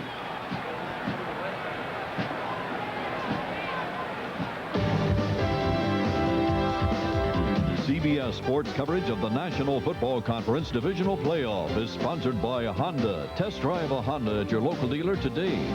Magnavox, the ingenious products from Magnavox. They're smart, very smart. And by Coors Light, the silver bullet is the right beer now. The NFL Today Dockers Halftime Report is sponsored by Levi's Dockers. Relax, you're among friends. Welcome back, everyone. Greg Gumbel, Terry Bradshaw, former Rams head coach John Robinson. Our halftime score, 14-7 Redskins. Now, the first time these teams met earlier this year, Washington held a 28-3 halftime lead. Atlanta turned the ball over 6 times in that game. They've turned the ball over 4 times, yet only trailed by a touchdown. One of those turnovers Washington used to score their second touchdown on a drive that you were very impressed with. Well, I think they did a great job of taking the initiative away from the Atlanta defensive plan. They didn't huddle on second down, forced Atlanta to stay in with basically a 3-4 defense, and were able to do about what they wanted. That is not the aggressive Atlanta defense that we're used to seeing. Now the Redskins have muffed 3 chances to put the game, to be really in control, and I'm sure that's a concern for them. But they did initially a good job of negating what I think a lot of people thought would be an advantage that Atlanta might have. Chip Lohmiller has missed 3 field goals, and yet it's amazing that Chris Miller and the Falcons are within a touchdown. Well, they can thank Lohmiller for that. The fact that he's missed those field goals. And Miller kind of found his confidence, hit, 6 or 7 for 72 yards on that last drive. They're back in the ball game. I really think, though, if you get to what's going to be critical in the second half, I'm going to go back to the punter and the kickers, because I think footing is going to be horrible. We've seen Lohmiller miss 3, and I got to believe he's thinking about that plant foot. If it slides the least little bit forward, Greg, the ball automatically is pushed to the right. So I think in the second half, it's going to be worse than the first half. In the second half, John, because the Falcons are so close, do you give them a little edge in momentum? No, I don't. But if they come out and make something happen, then they get the edge. The Redskins, I think, have to go in and say, hey, we're ahead by 7. This is good. Not saying, oh, we missed 3 field goals. This is bad. Because, Atlanta's playing the radios and the stereos and saying, we got them now. But the Redskins have to be careful that they're saying, things are going good for us. Let's just keep it going and not say, oh, my gosh, we're letting it slip away. All right, John, Terry. Now, the winner of today's Falcons-Redskins game goes on to the NFC Divisional Championship next weekend to face the winner of tomorrow's Dallas-Detroit matchup. Pat Summerall and John Madden are at the Silverdome with a look ahead at the Cowboys and the Lions. The parking lot's empty here at the Silverdome, and so is the dome itself, the home of the Detroit Lions. Earlier today, they had their last workout before their first playoff game ever here in this building, and this is a place that's been kind to the Detroit Lions, John. Well, it's a place that I think the Lions use. They've played here all season. They haven't lost a game here. I think that the Lions use that. They're a very emotional team. I think they use the crowd. They like the crowd. They like the excitement that this place is going to bring to them tomorrow. And, when you talk about the Detroit Lions offensively, you think of Barry Sanders. But I'll tell you a guy that has to have a big game tomorrow. That's their quarterback, Eric Kramer. What about the Cowboys? They get here later today, and what about their physical condition and with their state of mind? You know, they're in good shape. I mean, I think we talk about Detroit. They're probably the most emotional team right now in the playoffs. I think the hottest team right now in the playoffs are the Dallas Cowboys. I mean, how do you defend them? You got Berline. He's starting quarterback. He's doing a very good job. You have Emmitt Smith, the leading rusher in football. You have Michael Irvin, the leading receiver in football. I'll tell you, that puts a lot of pressure on Detroit's defense. We look forward to it. That's the story from here in Pontiac. Pat and John, thanks very much. 14-7, Redskins lead Atlanta. We'll send you back to Verne and Dan at RFK Stadium after this word from your local station.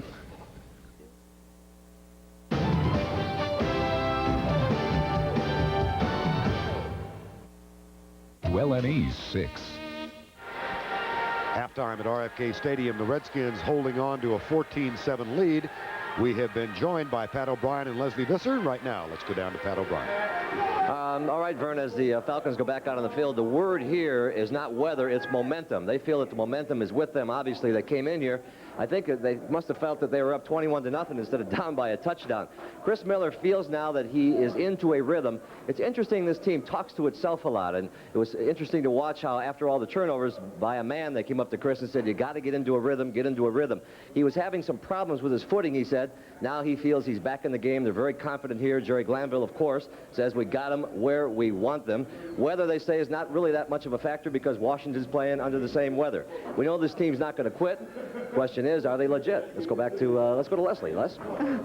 Pat, the Redskins came slipping up the tunnel here, and their motto seemed to be one half. We have just one more half. The last time they played the Falcons, they led by 25 points at half, and they feel they should be up by that today. Assistant coach Wayne Sevier said Chip Miller is having trouble not only running up to the ball, but also with his plant foot. He also said defensively that the Redskins can expect more zone defense, sort of the giant approach, as long as the game is close. Let's go upstairs to Verne. All right, Leslie, Pat, thank you. Halftime activities will continue after this message. You're watching the NFL on CBS.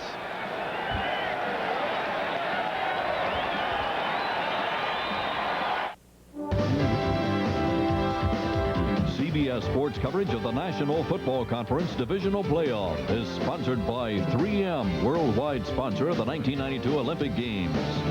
McDonald's, getting more for your money. That's McDonald's today. And by today's Duracell, the copper top battery. 14-7 Washington at halftime. They should have led by more than that. Chip Lohmiller with 3 misses. And as the wind and the rain continue, Dan, the condition on the field is going to deteriorate, don't you feel? You know, it's almost a case. You talked about playing this game back in the 20s. I think our field goal kickers would be better off if they were just straight-on kickers because they wouldn't have to take that huge plant that has given Lohmiller problems. As Terry mentioned, when you force that step, you slide a little bit and the ball will stay out to the right. Lohmiller likes to hook the ball into the middle, but his 3 misses have all been wide right.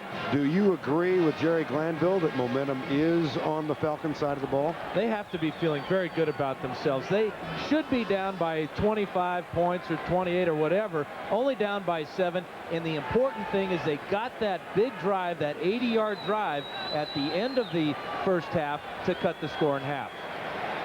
Statistically at halftime, the Falcons have somehow overcome 4 turnovers. They had another negated by a pass interference call.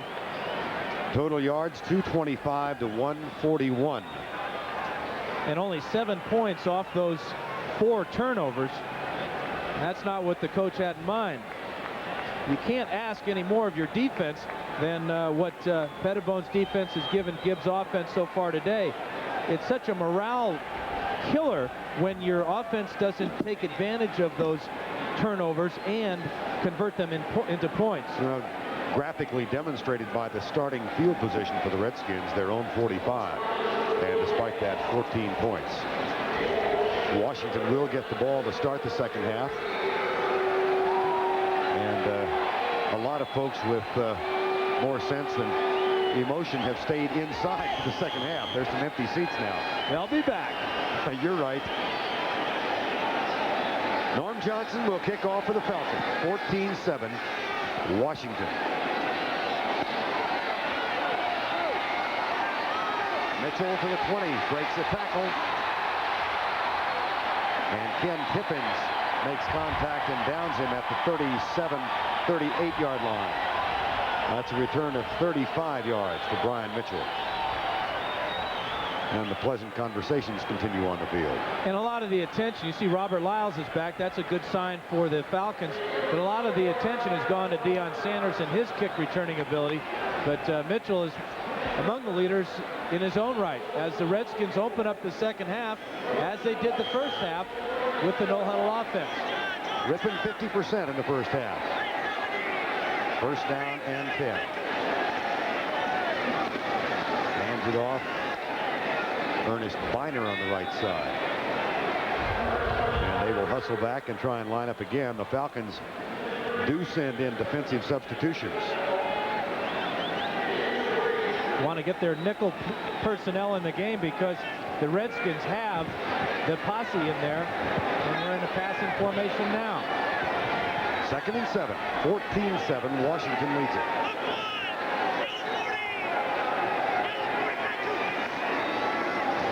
They test the left side, and Biner out of the tackle of Jesse Tuggle for a yard or two. Ernest Biner, 1,000 yards this season, second consecutive. What a trade that was for the Redskins when they sent Mike Oliphant to the Cleveland Browns for Ernest Biner. And Biner has paid him off with 2 straight 1,000-yard rushing seasons. 12 rushes today for 54 yards. And Stephen Hobbs is a late addition to the Redskin offensive huddle. And they better hustle. It's down under 10 seconds to go on the play clock. Monk in motion. They just did get the ball snapped. Rypien incomplete at the 50. They'll have to punt.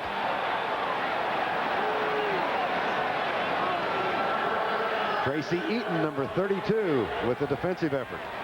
And Art Monk took his eye off the ball, and he looked at Eaton. That's why he dropped that one. Eaton coming with the big hit. Monk would have had the first down. Kelly Goodburn back to punt for the 3rd time. We've not seen an all-out Atlanta rush. Deion Sanders signaled fair catch on 1. Low snap. Here comes the rush. And it's a line drive punt. Sanders will let it roll. And it's beneficial for the Redskins. It limps to a stop at the 17-yard line. John Brandis has been having trouble with the snap, and this one rolled back to Kelly Goodburn. It's about a 3-hopper to Goodburn. He does a great job of getting rid of it, as Eaton almost got his left hand on it, and the ball rolled all the way inside the 20-yard line. But this is not a good start for the Redskins here in the second half. You talk about momentum line.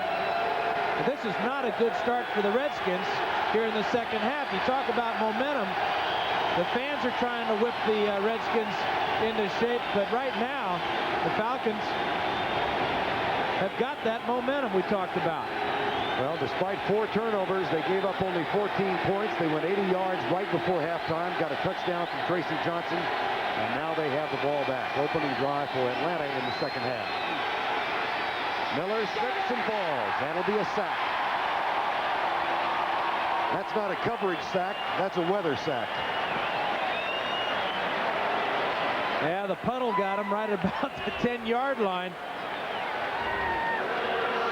You can draw up all kinds of pass patterns and pass protection, but if the field is as bad as this one is, there's just no way a mobile quarterback such as Chris Miller can deal with this terrible footing.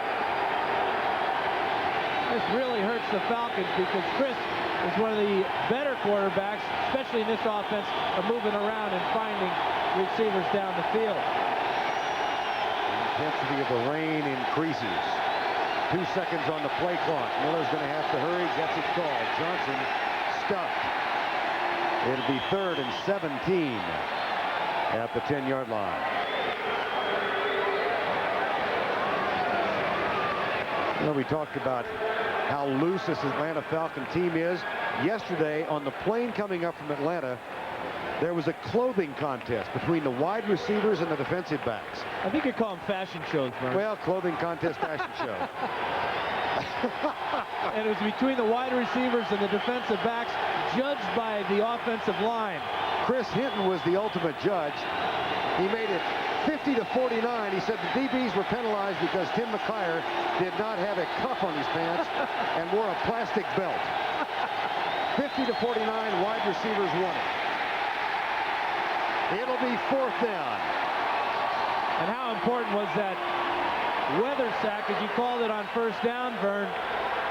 Miller falling in the mud puddle down there, then 2 straight handoffs for absolutely nothing. Well, again, the Redskins are going to come out of this in terrific shape. Their problem is an inability to do anything with that good field position. Scott Fulhaig is back in the end zone. His 4th punt. Brian Mitchell waits at the 48.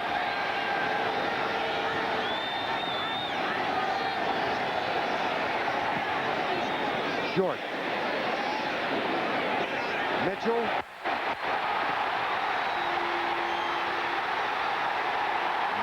Yard line.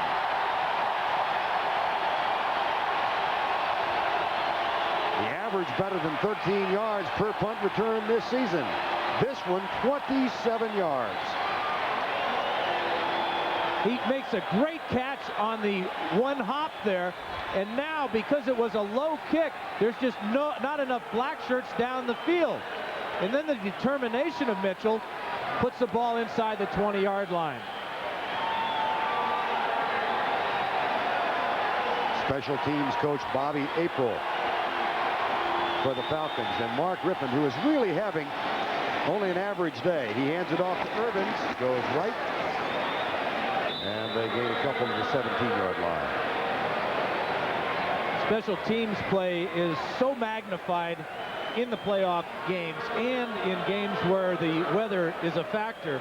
Already today we've seen Chip Lohmiller miss 3 field goals, and now it becomes a battle of field position as Goodburn gets off a fantastic punt on a bad snap, and the Redskins get the big return from Brian Mitchell.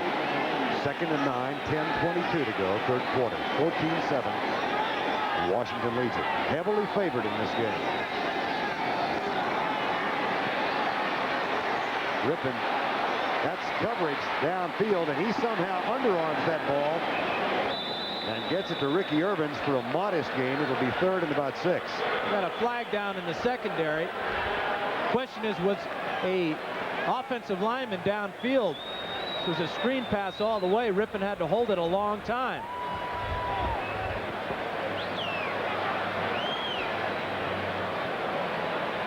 And that is the call, preliminary signal.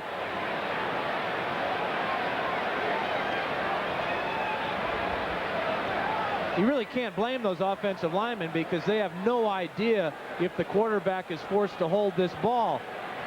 But good coverage by the Falcons as they smelled out that screen pass and forced the Redskins down. Ineligible man downfield, number 69 of the offense.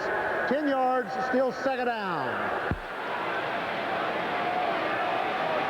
Here's Schlereth right here, and watch as he comes out on the screen how long Rypien has to hold this ball before he delivers it to Ricky Irvins. The coverage here on the outside as Irvins just gets caught up in the defensive lineman. Rick Bryan with the play there, and there you see not only Schlereth, but Bostic was downfield. Jim Lachey, by the way, is back in the lineup playing with a knee sprain. That's good news for the Redskins. 2nd down and 19. 14-7 is the score. Washington leads it. 4-man rush this time. Rypien deep left side, man open, caught Art Monk. And belted out of bounds by Scott Case in front of Deion Sanders. Verne, when I played in San Diego with Charlie Joyner, Art Monk is on the outside here, and he's going to run the deep comeback route as I draw terribly. But the thing about Charlie and Art Monk is they're like security blankets for a quarterback. You always know they're going to find a spot in that secondary to pick up a big play. 3rd and 1. 3rd and 2 make it officially. Irvins, oh, I don't know. I don't know. And if they don't get the first down, given the problems Lohmiller, oh, they got it. So it's not a conversation worth pursuing. He did get the first down. Well, let's pursue it anyway. I think Gibbs would have gone for it on fourth down. Because even if you don't make it down here, you're forcing Atlanta to take over deep in their own end on a very sloppy field. Irvins again. Gets by Tim Green. Slips another tackle. Case bumps him out of bounds. Inside the 5. You know, Ricky wears that number 32. He went to USC. And probably the greatest running back on a bad field that I've ever seen is O.J. Simpson. Ricky Irvin's putting on a pretty good show here for just a rookie, third-round pick from SC. Boy, he talked about getting a wide base. He doesn't need to obtain much. He's got one to start with. 200 pounds on just 5'7" inches. It's coming in handy for him right now as the Redskins set up inside the 5. And again, they call on the short yardage specialist, Gerald Riggs. He was the deep man in the eye. It's Riggs. And his erstwhile teammates jam him up. It'll be third down. Easy to pick out Riggs. He's got the cleanest uniform out there.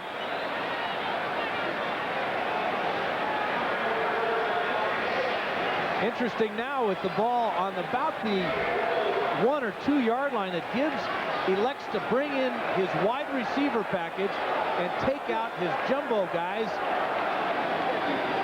of Middleton, Warren, and Russ Grimm. Actually, Warren's going to stay in, but they still have the posse in there. Viner is the running back. He lines up on the right side.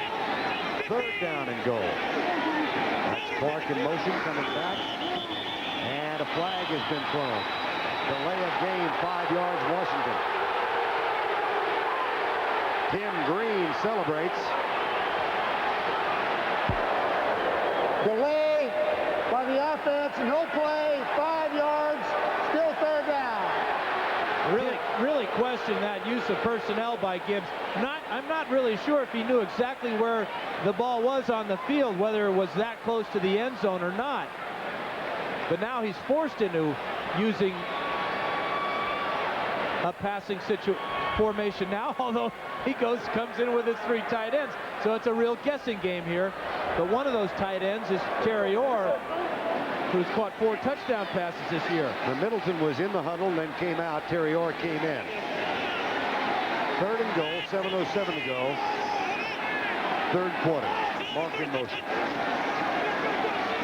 Rypien back, pumps once, twice. Incomplete. It'll be fourth down.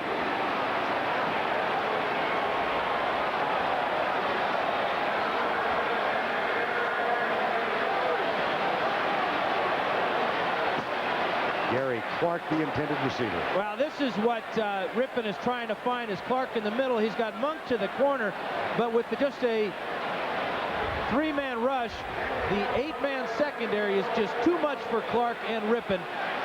He had a lot of time to throw, but not a lot of room to throw the ball in. Lohmiller tries to get his first in 4 attempts, 24 yards out, and he does manage to end the goose egg. Chip Lohmiller from 24. And that increases the Redskin lead 17-7. In 3 weeks, CBS Sports presents Super Bowl 26. On June 20. On the Atlanta sideline, one of the reasons I find such pleasure in doing what I do for a living, meeting young men like Tim Green. Bright, literate, graduate of Syracuse, and really a fiery football player. During the commercial, he was going up and down the sidelines, patting people on the back, and really giving Chris Miller a boost. Deion Sanders, touchback.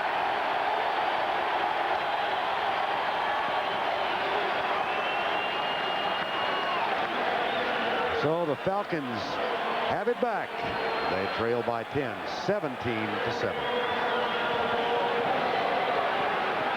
Well, if you don't have a clothesline available, you use what's ever available for the wet laundry. It's really smart. You dry your gloves off, and not only does it get them dry, it warms your hands up when you put them back on. Or other parts of your anatomy. I wish I'd thought about that in Cincinnati one year. About 40 below, as I recall. At least. Out of the shotgun, 17-7. Rain has increased again. Miller slips again. Fires it left side, incomplete. And Chris Miller gets up a little muddier than he was when he went down. Well, now he's got to worry about getting his hands dry and getting him free of mud. But he does slip again as he sets. But being the good athlete that he is, he righted himself to get rid of that one, but then he takes the nosedive into the muck and mire. why do I think if John Madden is watching this, he is loving it? John and Pat, of course, will be with you in Detroit tomorrow. Dallas and Detroit. Winner of that game plays the winner of this one for the NFC Championship. Miller got Pritchard first down at the 35. Wilbur Marshall with the tackle. That's a gain of 15, and Marshall gestures toward the Atlanta bench. One thing that the Falcons have not been able to do is get the ball to Michael Haynes yet. He has 0 catches. Pritchard now has 3 and Rypien 5, but their big weapon has been taken away by a combination of Darrell Green's tight coverage and the zone defenses of the Redskins. Michael Haynes, the hero of last week's win in New Orleans. And a man of blazing speed, perhaps negated on this field. There's Rypien. Out to the 43 where you could hear the collision. One thing a player such as Rypien has to worry about, obviously, it's his footing, but also pulling a muscle out here, trying to make too many moves. This is real dangerous field, and Rypien would be well advised to forget about running for a touchdown, get as much yardage straight up the field as he possibly can.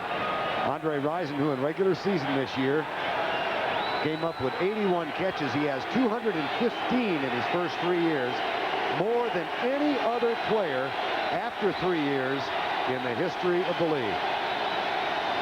Surpassing Sterling Sharp of Green Bay and Tom Fears, who played a couple of years ago. Miller, incomplete. He went for Haynes this time. Michael Haynes, who took a circuitous route to the National Football League, graduated from Clark High School in New Orleans, and then went to Eastern Arizona Junior College. Followed some classmates who played football. He only played in the band and ran track. We asked him yesterday exactly where is Thatcher. Oh, it's easy. It's a 2.5-hour drive east of Phoenix. And then he went to Northern Arizona, which is the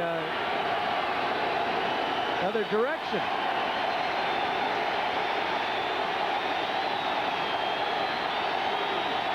Third down. Caught. First down. Mike Pritchard.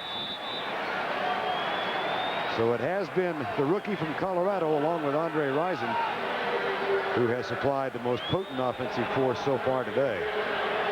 Talk about a big third down conversion there. A fresh set of downs for Miller to work with, trailing only by 10 points. 4:35 remaining. See, Miller's got his ear holes taped shut. That's to keep the wind from whistling in there, making it easier for him to hear. How about keeping the crowd out? Draw play. Eric Pegram. Just a couple. Kurt Gavea playing in place of Matt Millen. It is not pleasant. Tim Green is thinking back to those collegiate days in the warmth of Syracuse in December. Playing indoors at the Carrier Dome, a little bit different than what we're seeing here.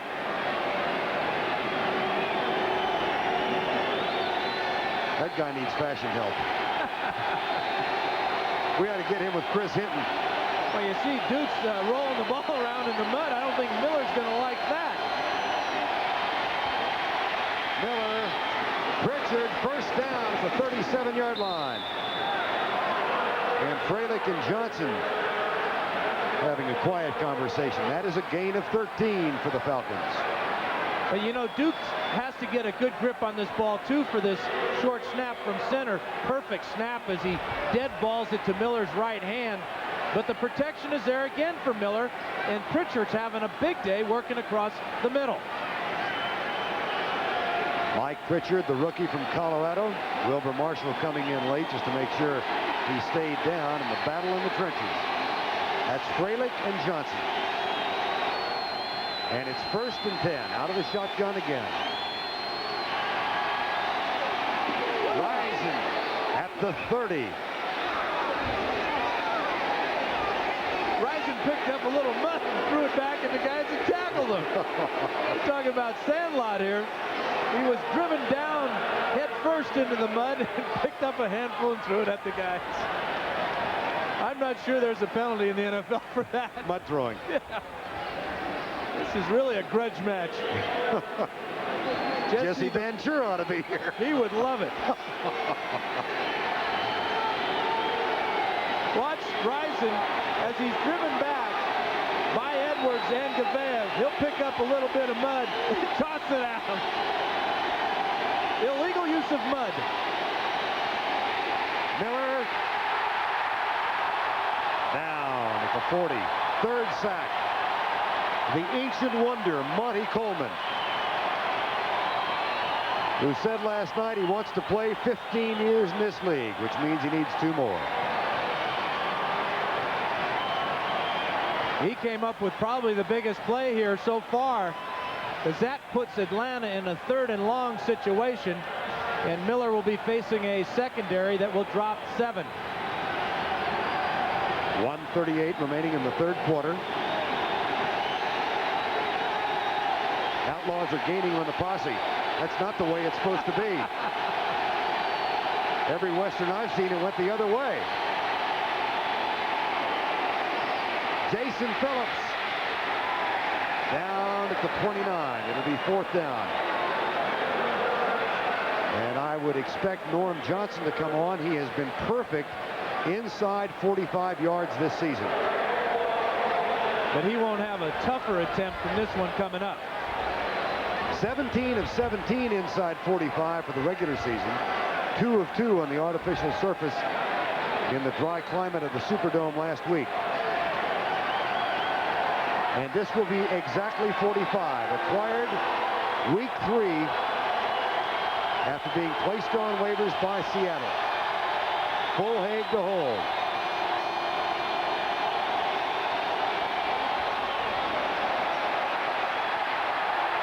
First miss from that distance. Understandable. It looked like a carbon copy of the 3 Lohmiller misses. Good snap, good hold, but the ball just stays wide right.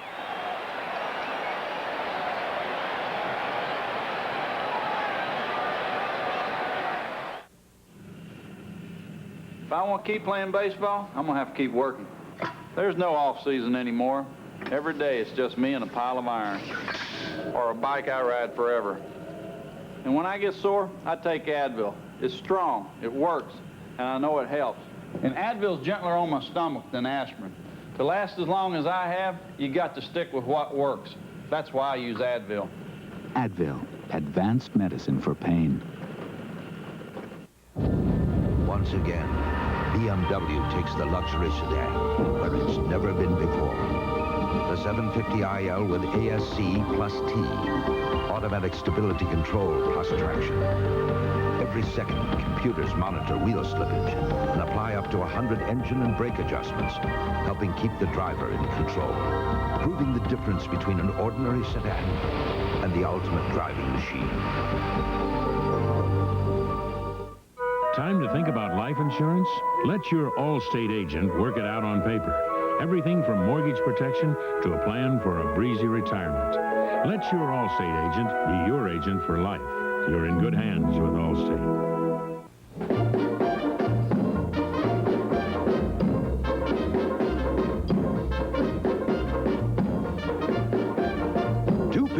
Crazy Breads, 2 servings of Coke Classic for $7.98. At Little Caesars, it's a party. Big East battles Big Ten when the 5th-ranked power, the Connecticut Huskies, takes on the Fighting Illini of Illinois. Today on CBS Sports.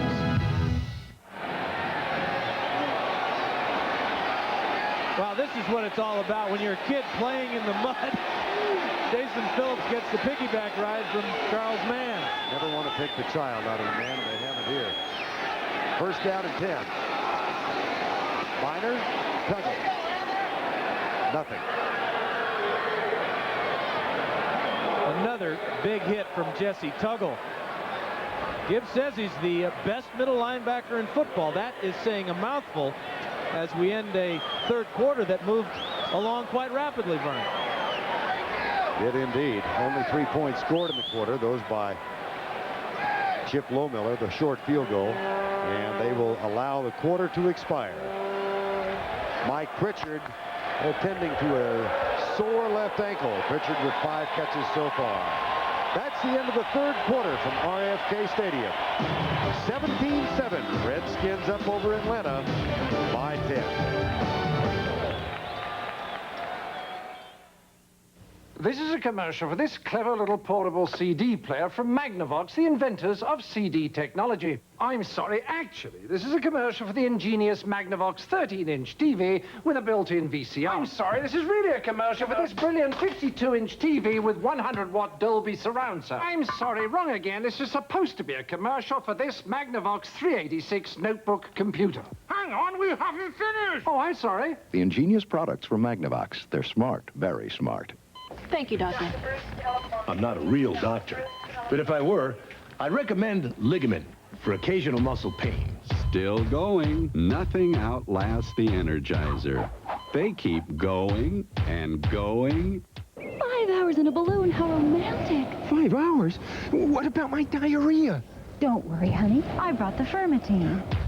Still going. Nothing outlasts the Energizer. They keep going and going.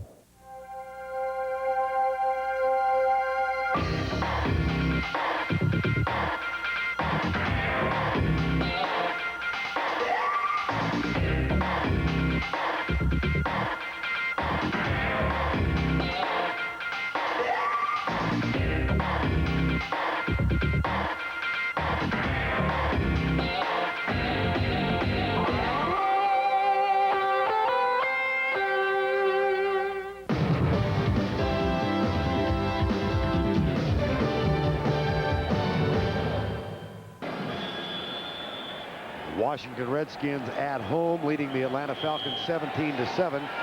Atlanta has had problems in the fourth quarter in regular season, having been outscored 126-84. And they are also trying to win here for the first time ever. Second down. Redskins have it. 15 minutes to go. Winner gets either Dallas or Detroit. That is in the minor. And it's a moderate game. And you think that would be bad news, the fact that they've been outscored in the fourth quarter. Well, the real bad news is that the Redskins have outscored their opponents all year by 90 points in the fourth quarter. Wake-up call. Think about having the odds against you, but that's exactly where Glanville and the Falcons want to be. Well, and under Joe Gibbs, the Redskins have lost at home in the playoffs just once. Chicago Bears beat them here in 1984. That's it. And they have a 10-point edge and the ball. 3-man rush by the Falcons. Rypien deep left side for Clark, incomplete. And it'll be fourth down, and so Atlanta will get it back. Well, we've talked about the difference in the reputations, the perceptions of the two teams. It begins with the head coaches, of course. Last night, Dan and I met with Joe Gibbs at Redskin Park about 8:30, dressed in a coat and tie. He was going to a chapel service. Then we went back to our hotel where the Falcons were staying, and who was in the lobby dressed in black? Not Johnny Cash, that man. That man and his partner, Jerry Jeff Walker, putting on a very impromptu country western concert in the lobby. Entertained until long past players' curfew. Glanville said he didn't have one for himself. Flags are down. I should say he doesn't have one for himself. And how did they spend New Year's Eve? Here's the penalty call. false start. Number 99 of the offense before the ball was snapped. 5 yards, still 4th down. Jason Buck is guilty of the call. Red can barely keep his eyes open for the rain that's falling. Talked about Jerry Glanville on New Year's Eve back in Atlanta. Had a buddy pick him up and said they went out for a little while. The buddy was Hank Williams Jr. Went to 3 different clubs where they were charging a modest cover charge, just $2. And who do they get to see perform but Bo Cephas?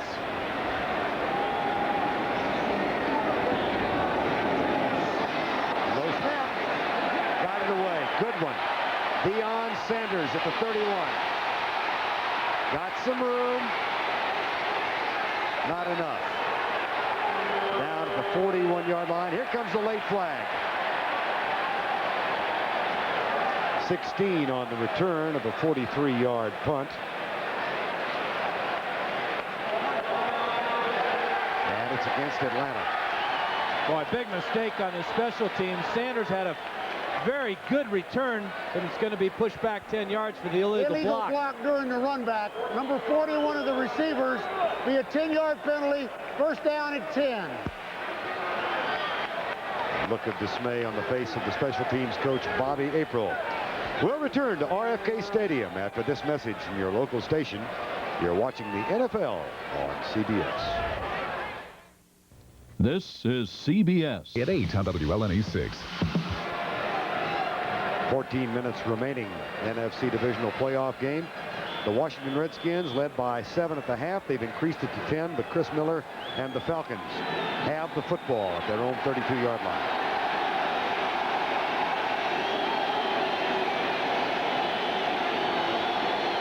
Last 3 drives for Chris Miller. Well, we talked about how do you overcome all those interceptions, and Chris has done quite well by just hanging in there and throwing the ball. Looks like he's bored. Taking a big yawn. That's one of those anxiety yawns. There seems to be a problem of communications with the replay booth, and they're checking those out. Oh, no, let's not fix it, though. Let it be. Let's not waste time fixing that. We got a great game going here. The one thing about the crowd noise and how it affects Miller, he says it really doesn't give his offense that many problems because they don't audible a lot, especially in the 4 wide receiver package that they like to go with. They have so many routes that are adjusted on the run by the receivers. It's not up to Miller to change the play at the line of scrimmage that often. 1st and 10, Atlanta. Down by 10. Mayhew backs off. On the near side, that pass is caught by Michael Haynes, and then he fumbles.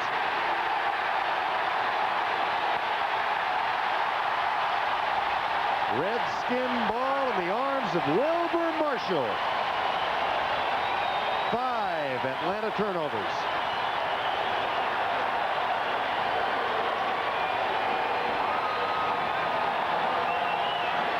And this may have been Miller's best throw of the day. A long out pattern to Michael Haynes.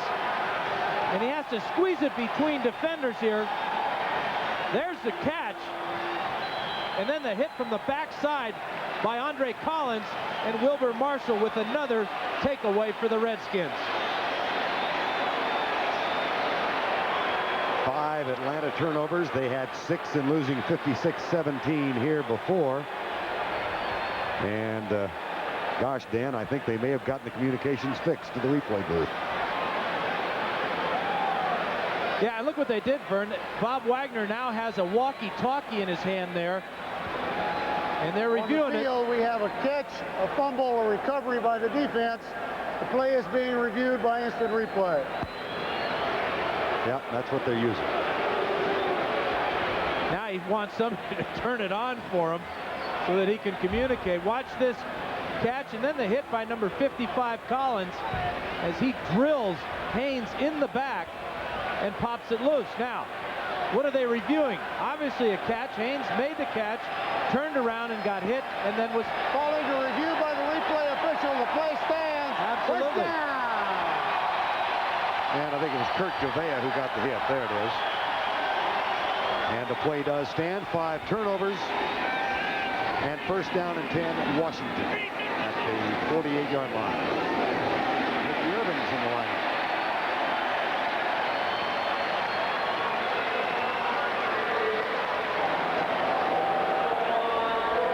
Well, that 5th turnover could be the one that does in this Falcon group. Sure, we have 13.5 minutes to go, but the Redskins are working now a field position game. They have the ball inside of Atlanta territory, and they'll be real content to take time off the clock and then push the Falcons deeper. They stay in the 2 tight ends, Warren and Middleton. Gary Orr is in at the spot normally occupied by the fullback. Ken Tippins with the tackle of Ricky Irvins. That'll bring up 3rd down. Tippins, who spent some time with the Dallas Cowboys before winding up in Atlanta. And, of course, Dallas and Detroit play tomorrow, 3:30 Eastern Time on CBS. John and Pat are there, and they'll play on 2 of John Madden's least favorite things. He hates artificial surface and indoor stadiums. Yeah, John, if you're listening, eat your heart out. We're having a ball here in the mud and rain and wind and dirt.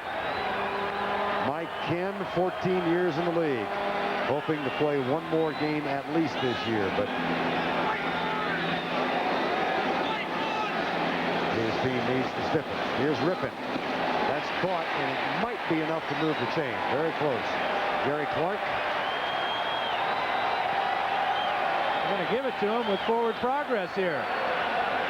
Well, we talked about Johnny Pat and the rest of our crew in Detroit tomorrow. Of course, the All-Madden team will be announced January 19th at 5 o'clock. It's the 8th annual All-Madden team. And John awards some of the most beautiful trophies to the members of the All-Madden team. And those trophies and plaques are made by a former teammate of mine, Big Ed White, a closet artist in his own right. And a former coach with the San Diego Chargers. Unfortunately. Yeah. There's a lot of former coaches around nowadays. Irvins inside the 40 at the 38. The clock is down to 11:30 remaining in the ball game. And you're noticing no quick huddles for the Redskins. Time is of the essence now for Rypien as he'll run the play clock down to inside 5 seconds. And this is unusual because there's 11 minutes to go in the game. But with 10 points down and this bad field wind, tough for the Falcons to get back in it if the Redskins score here. That 5th turnover may have been the night.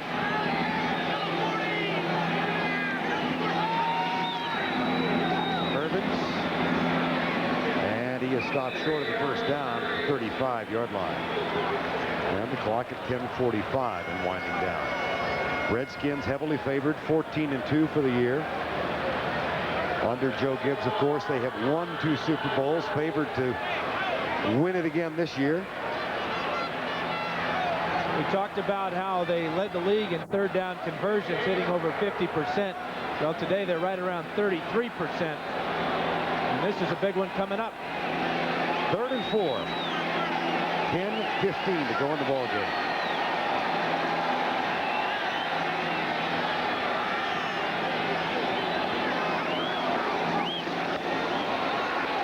Big play. First down, Ricky Irvins.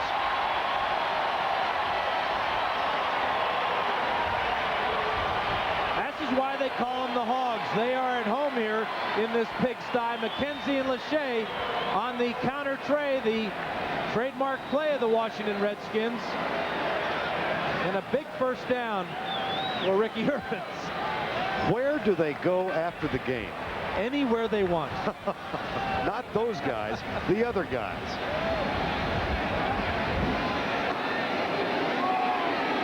Washington will go with 3 tight ends. Mark Schlereth will play in the Pro Bowl this year.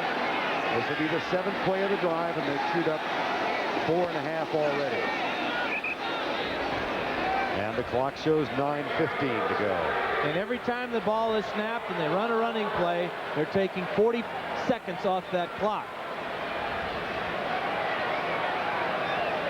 So every time you convert a 3rd down, that's 2 minutes. And they'll let it wind down now. Mark Rypien. Mark is couldn't have picked a better time to have a great year. Rypien, Leslie told you on the NFL Today, he spent $20,000 buying watches for his linemen.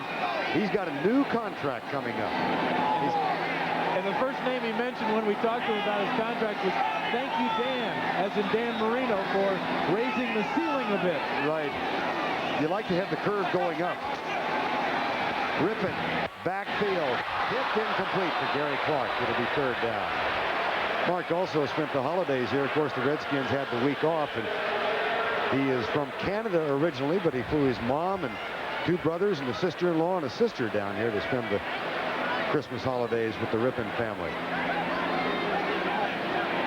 Anticipating a little larger paycheck next year. Yeah, that $20,000 that he forked out to buy Rolexes is going to look like chump change when he gets through. Redskins only 5 of 13 today. Clock at 8:28, 3rd and 9.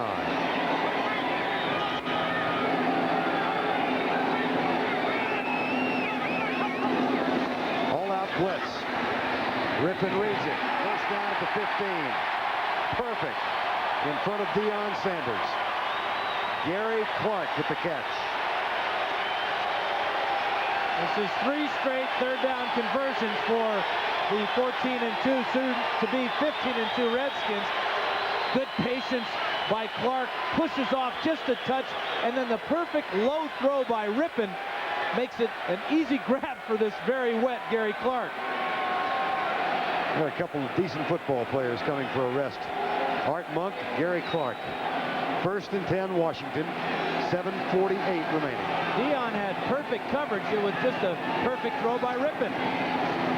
Irvins inside the 10. Or just at the 10. See where they spot it. We talked about how Glanville said that being beaten by 39 points by the Redskins 2 months ago was a case of the Redskins trying to break the spirit of the Falcons and trying to touch their soul. A little cowboy poetry. Well, right now, that spirit is being broken by a powerful Redskin offense.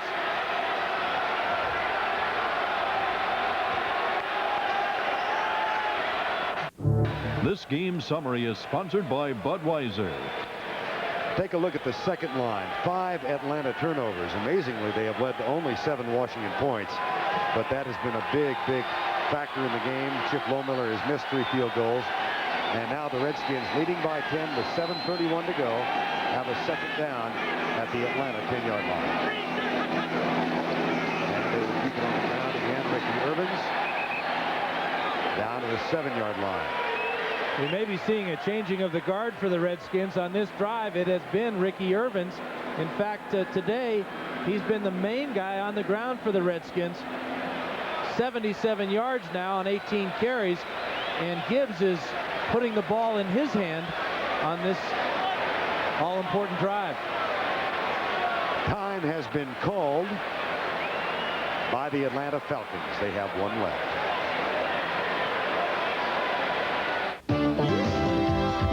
CBS Sports coverage of the National Football Conference Divisional Playoff is sponsored by Chrysler Corporation, proud sponsor of the 1992 U.S. Olympic team. AT&T, proud sponsor of the 1992 U.S. Olympic team. And by Budweiser, nothing beats a Bud. Getting a little murky there, a couple of thousand feet above RFK, and the rain continues, though it's lessened a little bit. 7:24 remaining.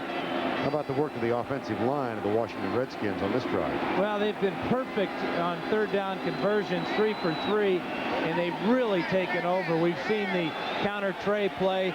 Irvins has carried 8 times in this drive for 29 yards, but it's been those hogs up front that are doing the job. 3rd and 3.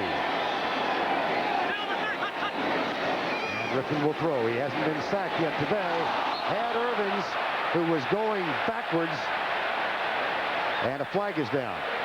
Deep in the end zone where Terry Orr was trying to get open.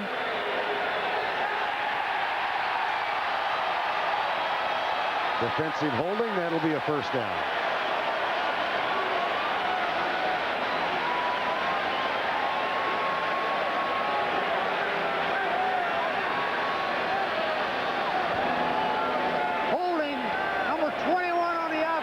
they say in red? Distance to the goal. First down!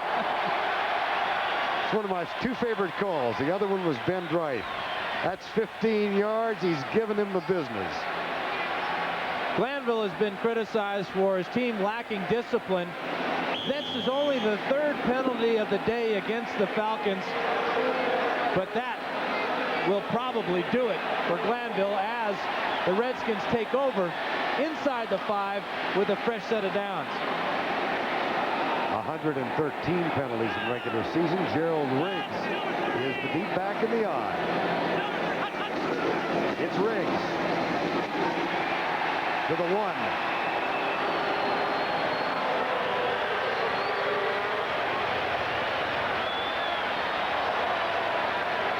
7:05 to go. And they started this drive about 6.5 minutes ago after the 5th turnover, Michael Haynes' fumble. 138 yards on the ground for the Redskins today. And they are up by 10. At home next week against either Dallas or Detroit. Detroit, of course, lost here 45-0 game number 1. The Cowboys won here week number 11. Riggs. And that should put the period to the paragraph.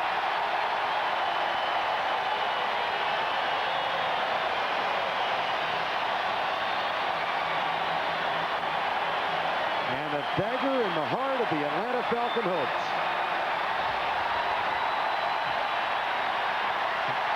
Well, we're getting showered by seat cushions and placards and everything. Who started that? I'll tell you, this will be the last time they hand out anything free that can be thrown.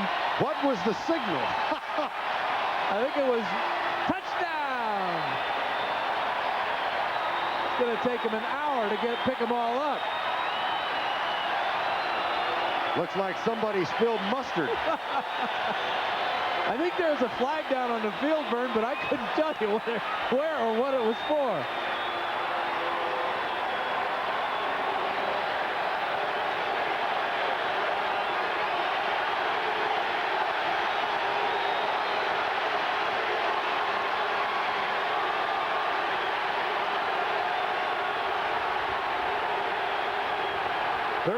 Plays, 52 yards, 7:20 on the clock, and Chip Lohmiller's extra point to come. Nice hold by Jeff Rutledge. Nice run by Gerald Riggs. This is Riggs' 13th touchdown rushing of the year, and also the 13th play of this drive. And this will ensure the Redskins will play next Sunday.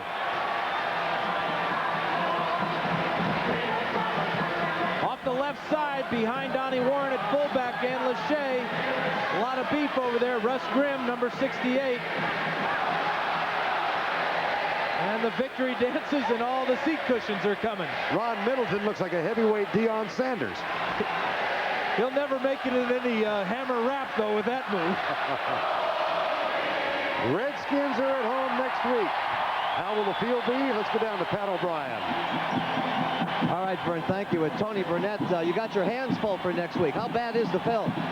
Oh, the field's really not. We don't anticipate it being that bad. We're going to pray for a better weather forecast naturally, but we're already starting. We're pumping the field down right now. We're going to cover it up and pump it down, and we'll come in tomorrow and start working on it. Feel good about this, then? Well, we're winning with this field. I don't know. Maybe this is the type of field we need here. I don't know, but we're certainly going to work on it and try to produce the best field we can. Have a nice week. Thank you. You guys, I got to go pick up some seat cushions. I'll see you later. Okay, Pat. Sounds like the groundskeeper knows Al Davis. Keep it muddy. Sanders. And he slips as he was about to break loose. There was one man between Sanders and the goal line, and that was the kicker, Chip Lohmiller.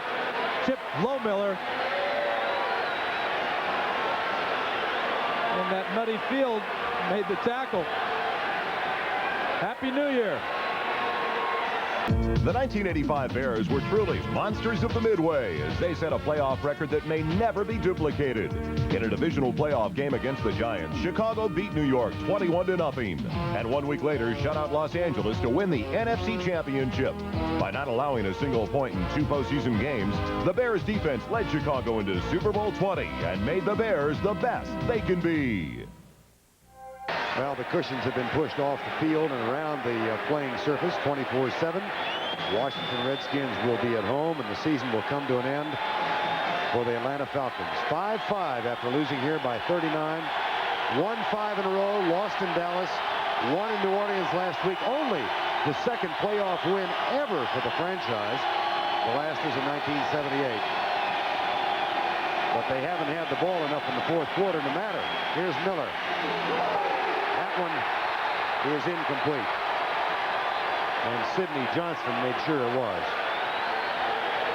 Chris Miller was telling us last night, Dan, the one thing he hated about losing that game 56-17 here, even though he didn't play, was hearing "Hail to the Redskins" sung by these fans 8 different times after every touchdown. I can relate to that, Verne. Going back to my college days at the University of Oregon, we played Oklahoma in Norman, and they played Boomer Sooner after every time they scored, and their band was right behind our bench.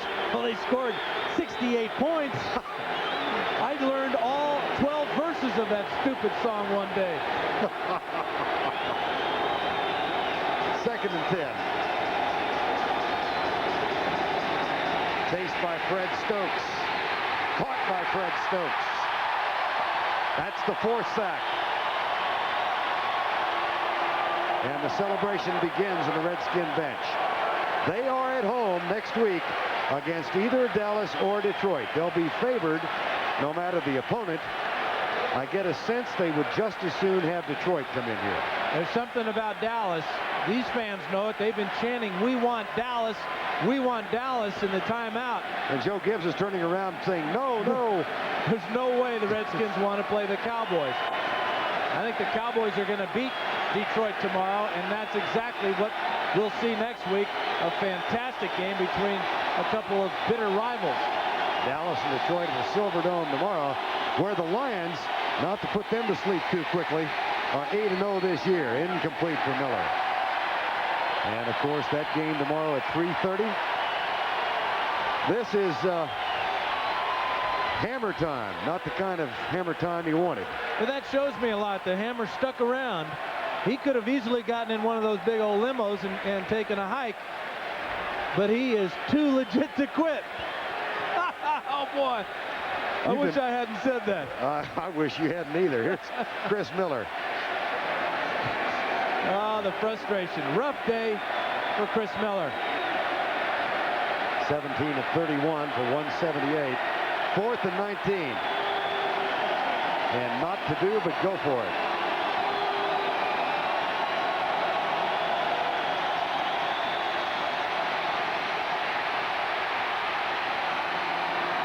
Intercepted. Monty Coleman. How appropriate for this veteran leader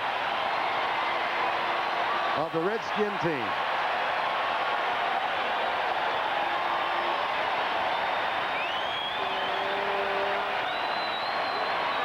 An 11th round draft choice out of Central Arkansas in 9. Oh, Brandis has got it down.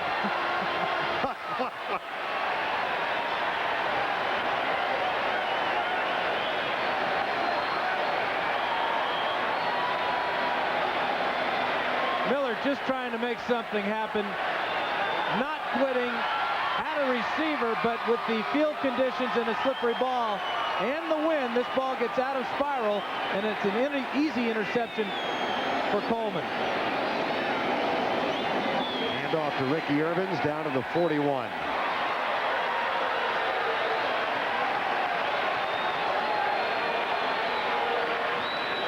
In the 2 games played between these 2 teams, Atlanta and Washington, 6 turnovers today, 6 in week 10. And we're seeing the perfect example of why you try so hard during the regular season to get the home field advantage.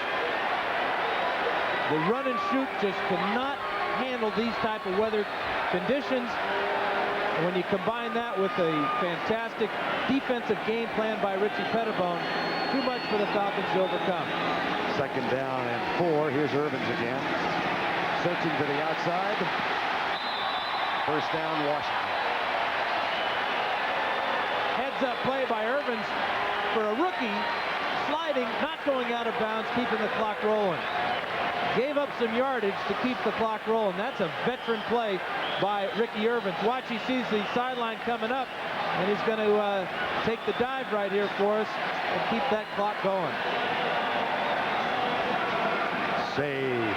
You notice he's keeping his head out of the water. Darn. Well, he could drown. That's that pop-up slide. Ricky Irvins, injury problems at Southern Cal, 3rd-round draft choice. Joe Gibbs said Charlie Casserly put together films of the 7 or 8 running backs they were considering. And this is the man they selected, and boy, has he paid big dividends for them. Ricky Irvins. And they remembered Ricky's performance in the Rose Bowl. But the Redskins have made a lot of right moves to be in this position. Set out in Southern California, he had no idea he was going to be coming to the Redskins. He was, a year ago this weekend, he was pulling for the New York Giants and Bill Parcells.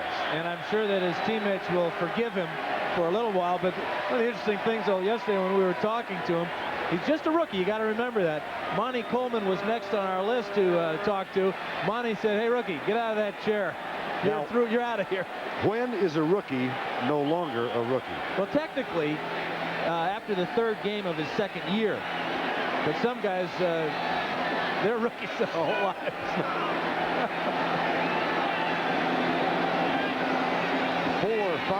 4 tight ends now in for the Redskins on 1st down. And the clock shows 4:18 and counting. Rick Bryan makes the tackle. We talked about that fashion contest that the Atlanta Falcons had yesterday, and they are a very loose group and a lot of fun to be around. And Jamie Dukes was telling us the difference in the fashion show was Tim McKyer, that Chris Hinton said, you can't wear a plastic belt. You got to know the cuffs have been in for 8 years. And on top of that, McKyer wore brass instead of gold. And that was the difference.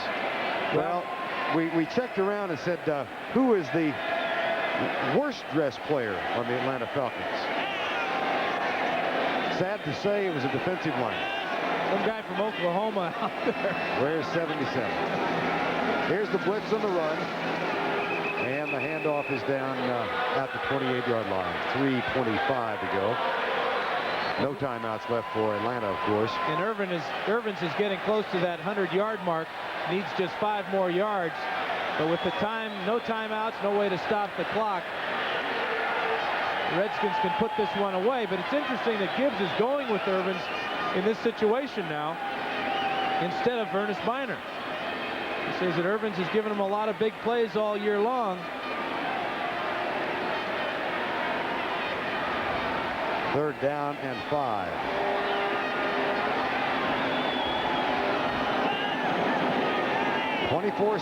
Washington at home next week against either Dallas or Detroit. Irvins, here's his 100.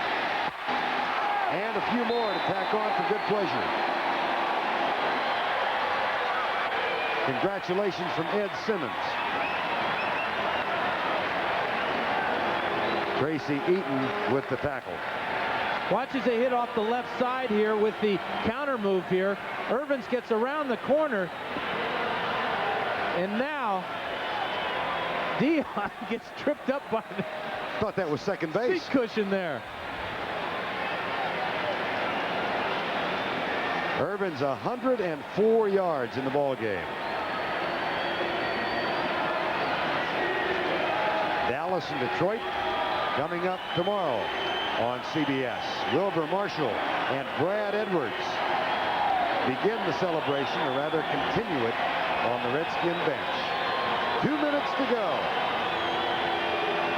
Washington up by 17, in control. They'll win it.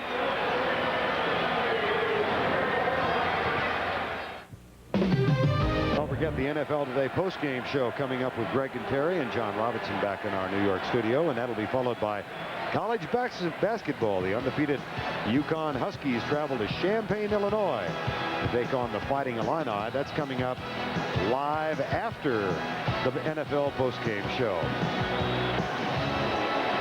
2 minutes to go. 24-7. Washington leads it. Turnovers have caused a problem for the Atlanta Falcons. They can't stop the clock. And on the sideline, of course, the Redskins having some fun now with the Atlanta theme song, Too Legit to Quit. Yeah, I think they're having a little bit of trouble with Too Legit. Too Legit ain't spit. Is that what is that the way it goes? Well, there's Hammer.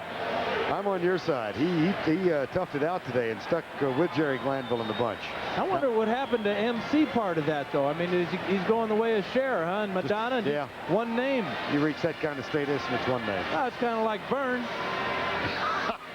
Yeah, there's that guy in Tennessee who keeps doing those commercials. Trying to get rid of him for years. Mark Rypien on second down. They will stop the clock again. For Jerry Glanville and the Falcons. By the way, Evander Holyfield was on the bench. I see Hammer still over there. I don't know if the heavyweight champion is gone to drier ground. And for the Redskins, at home next week against either Dallas or Detroit. There's Evander. There he is. He's too legit to quit. He had a little tough time last time out, though. Now they're talking about him and George again.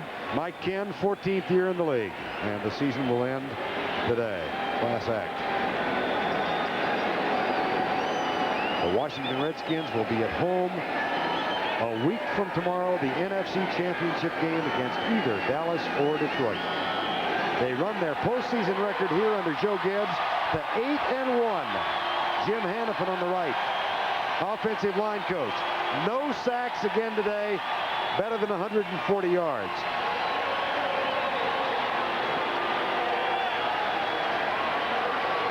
Our game today produced by Mark Wolf, directed by Larry Cavallina. The NFL Today produced by Eric Mann, directed by Duke Struck.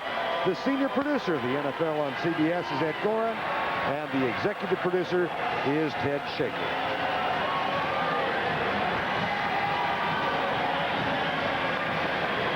.24-7. Joe Gibbs and the Redskins are victorious. In making sports coverage of the National Football League. Some people perspire. We sweat. You need Arid Double X Protection to help keep you extra, extra dry. And look, it's the only leading solid that doesn't leave a white, flaky mess. Arid Double X helps keep us extra. Extra dry. The Broncos' Gaston Green, one of many reasons why the 12-4 Broncs were able to turn things around this year after going 5-11 in 1990. As you see, he was second in the conference in rushing and earned a trip to the Pro Bowl. Now, the Broncos' 12-4 record earned them the AFC West.